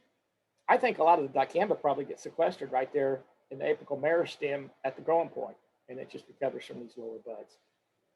This is becoming more and more common out there. It wasn't that uncommon with Roundup. Roundup's never been that sporty on prickly sida, and it isn't any better when you're mixing dicamba with it. So some prickly sida control thoughts. So herbicides that are traditionally, in our data anyway, very poor options to give us decent prickly sida or tea-weed control. Glyphosate's never been very good on it. Guess what? Dicamba isn't either. We haven't had a lot of success with dicamba. Neither is 2,4-D been all that good, or even Liberty. Liberty is a little better than these other three, but not a lot. So the herbicides that we're going to in crop over the top are doing, in a lot of cases, a fair job on our other broadleaves, but are swinging and missing on prickly sida. And it's not a surprise. They've never been all that good on it, and they're not now. And we're starting to build up a seed bank in a lot of these fields because we're missing them every year. So some herbicides that would be good options from a pre-emergent standpoint, Classic would be one, or any of these that have a Classic in the premix. Metribuzin would be another very good option. Authority, Valor, or any of the premixes out there that contain these. There's a pile of them. From a post-emergent standpoint, in soybean, Basagran's a real good option on prickly sida. It's expensive though, and it's hard to get. A lot of retailers don't even carry it. But if you do happen to have some in the shed somewhere, it's a good option. Python and Classic would be the other two that come to mind. And at least most of the folks that I talk to here in West Tennessee, by far and away, Python is the go-to. It is the most used option. It's typically spiked in with that Roundup Ingenia, Roundup XtendiMax at a very low rate. You can get by 0.125 is the labeled rate. You can bump it up to 0.2 if it's got a lot of growth on it. Maybe if you got some sickle pod out there as well, you can bump it up to a 1/2 ounce. You can go up to 0.8 ounces by the label. But this low rate is very cost effective and it will go a long way to taking out prickly cider that increasingly is becoming an issue in a lot of our fields. Okay, I'm going to switch and kind of go to Palmer pigweed. You know, early out of the gate with the Xtend crops, we were doing a very effective job on Palmer amaranth in most cases with our dicamba and Roundup. Just in the last year or two, though, it hasn't been near as consistent in controlling a lot of Palmer pigweed. And early on, you see this. You know, a lot of them are going down and growing sideways, and they're dying. But just in the last year or two, and particularly last year, we were getting calls where they didn't die. And they got their feet back under them about 10 days and start growing like a Palmer pigweed does again, this 2 to 3 inch a day stuff. And so you get a field like this where the farmer goes out 23 days after that first application thinking he's going to spray and get the second flush of pigweed. And lo and behold, the first flush is still there. And it's got a lot of its feet under it by this point, and it's going to be very hard to do anything with. And this is something we're starting to see in a number of fields. And it's going to seed.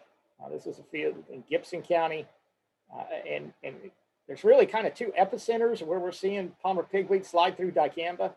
One is kind of centered around Gibson County. So Gibson County, a few fields in Madison County and Crockett County that are border Gibson County, and then over in Middle Tennessee in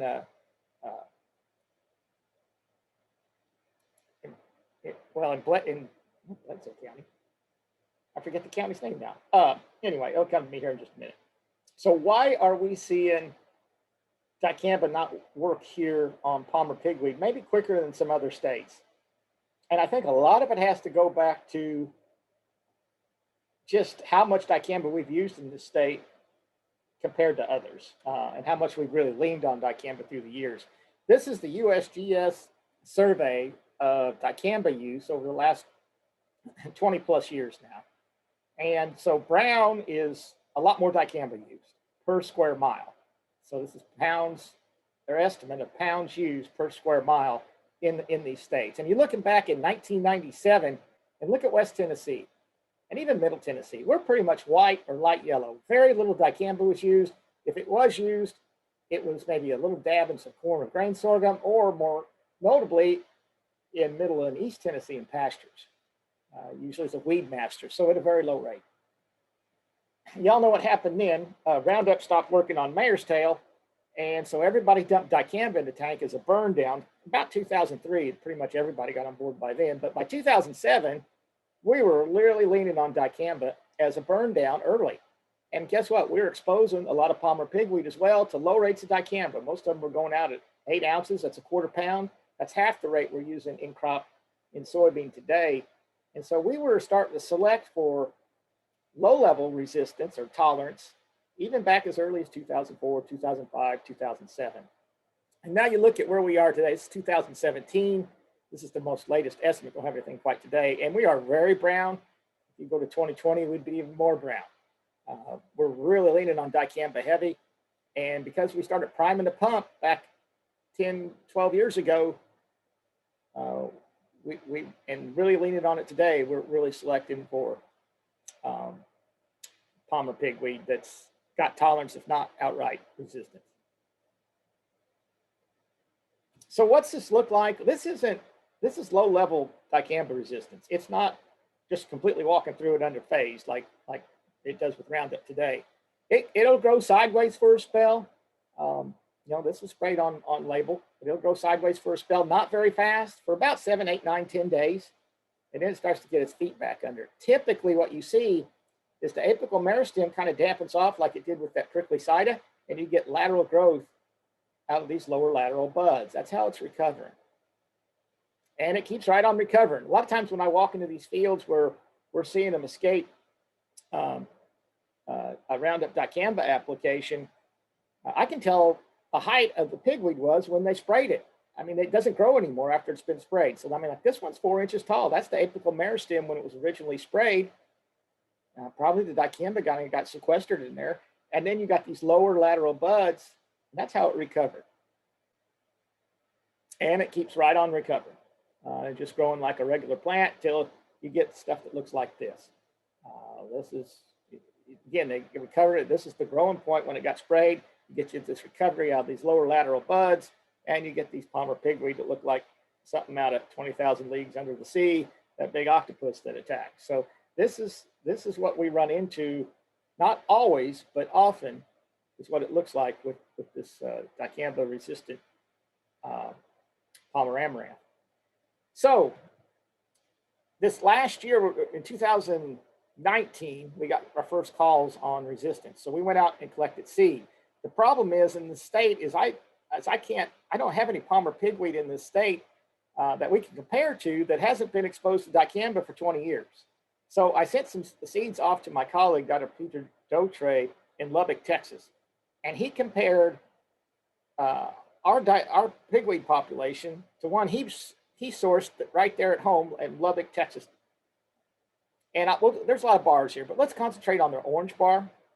That's the 22-ounce rate of XtendiMax. That's the 1X rate, right?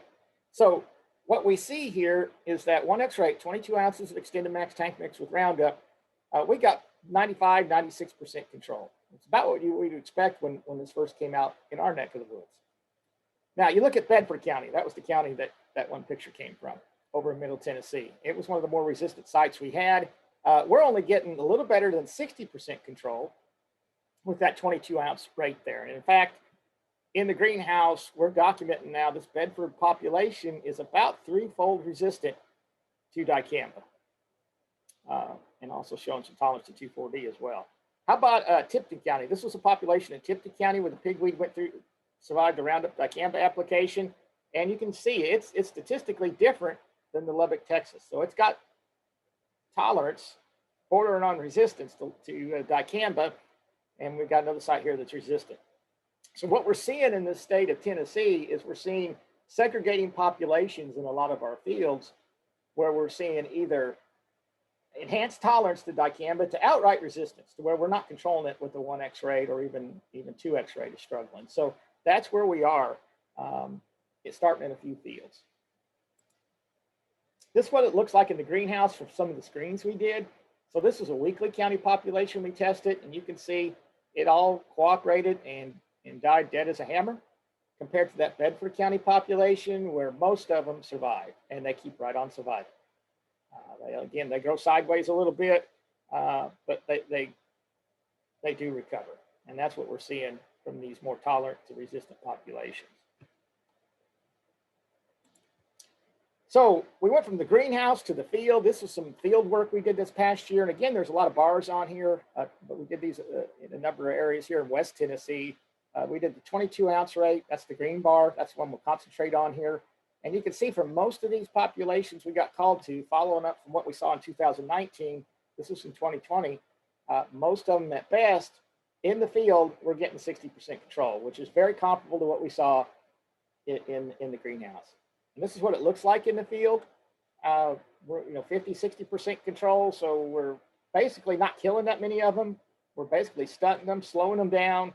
In about 10 to 12 days, they get their feet back under them and they start growing again.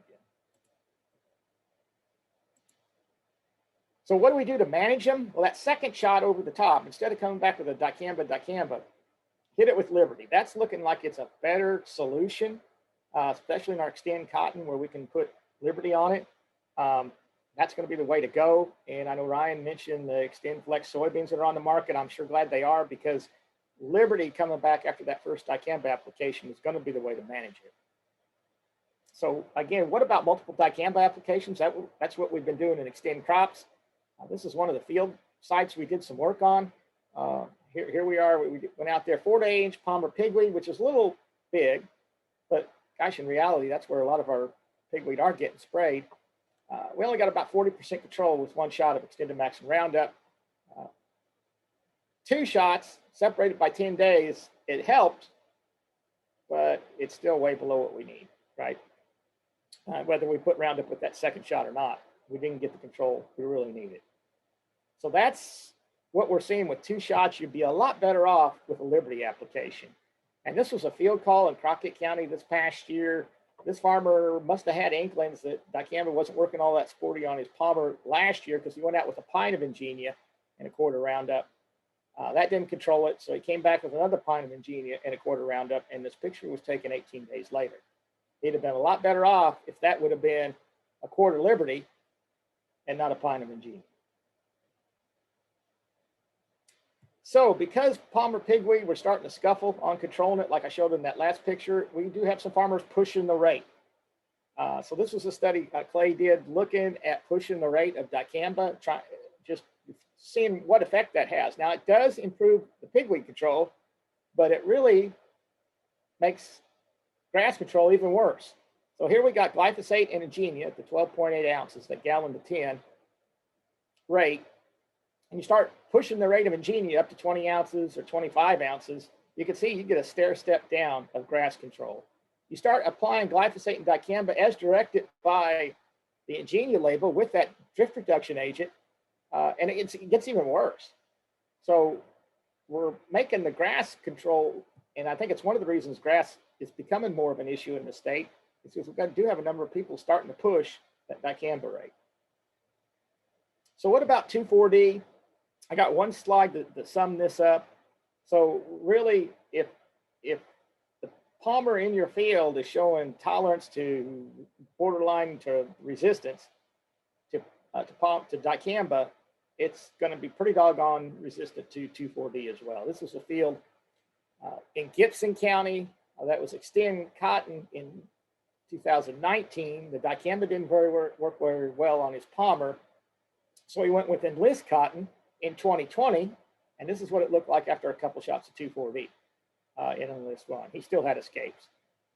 And this was some of the greenhouse work with looking at 2,4-D. I think this is the Bedford County population that survived dicamba, and you can see it's surviving in Enlist 1 as well. So this isn't the first documentation of dicamba or 2,4-D not working all that sporty on palmer. K-State has done some work looking at Palmer amaranth that was 6-way herbicide resistant to all these sites of action. And you know them as classic 2,4-D dicamba, atrazine, Roundup, Flexstar, and Callisto. And the resistance mechanism is metabolism based. So this is a little different than what we've seen, where typically it's basically a single gene resistance. This is a metabolism where the herbicides are broke down, and it's not just one herbicide that's targeted, but a bunch of them.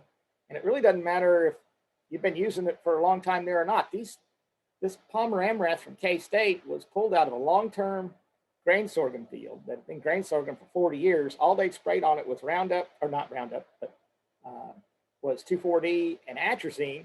And sure enough, it was resistant to atrazine and 2,4-D, but it was also resistant to classic, Flexstar, Callisto, and Roundup.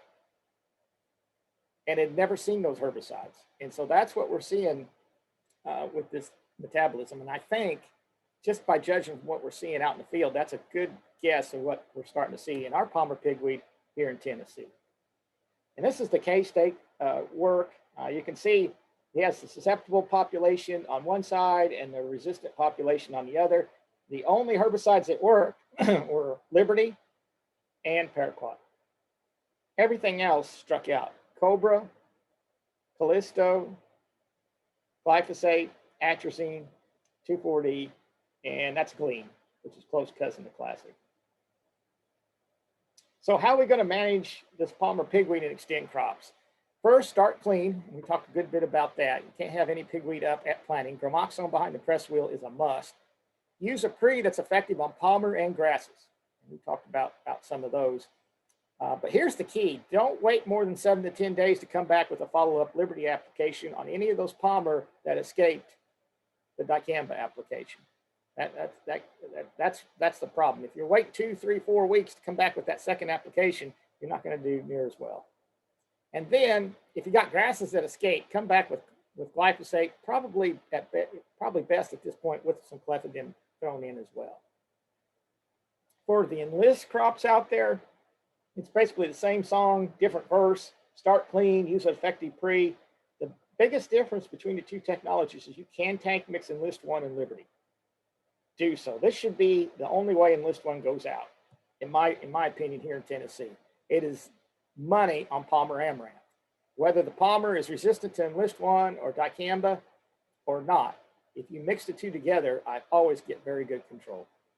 And it's a take-home point on this if you're using this crops. And then you're probably going to miss some grass with that application. Come back with a glyphosate application or glyphosate Pathogen application a couple weeks later. So I want to make acknowledgments. A lot of this research we couldn't do without the support from Tennessee Soybean Promotion Board, the Tennessee Corn Promotion Board, United Soybean Board, Cotton Incorporated. You all fund this research, and we couldn't do it without you. Really appreciate the support. And with that, I can take questions if there are any, Amanda. Yeah, if you have questions for Dr. Steckel, please feel free to unmute your mic.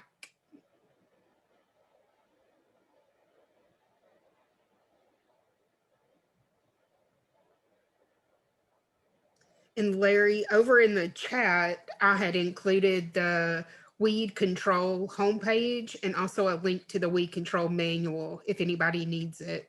Oh, great. Yeah, thank you. Yeah, those are hot off the press. So a lot of the stuff we talked about are in there. You can sure reference it. Thank you, Amanda. Good to get to visit with y'all. Are there any questions for Dr. Steckel while he's on here?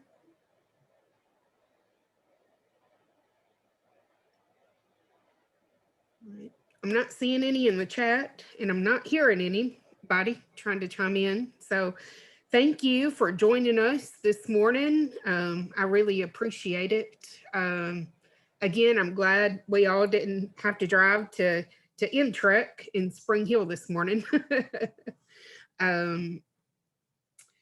Thank you to Ron and Ty and Dr. Steckel and Dr. McClure. I think this has been a successful row crop update meeting. I have pushed a poll out to everybody. If you don't care to please answer and send us your thoughts on the poll. I have also sent out an email to everyone who registered, and currently 11 people have already filled out the form. If you need your master row crop certificate, your commercial applicator points, or dicamba training certification. This will conclude the row crop update portion of our meeting this morning.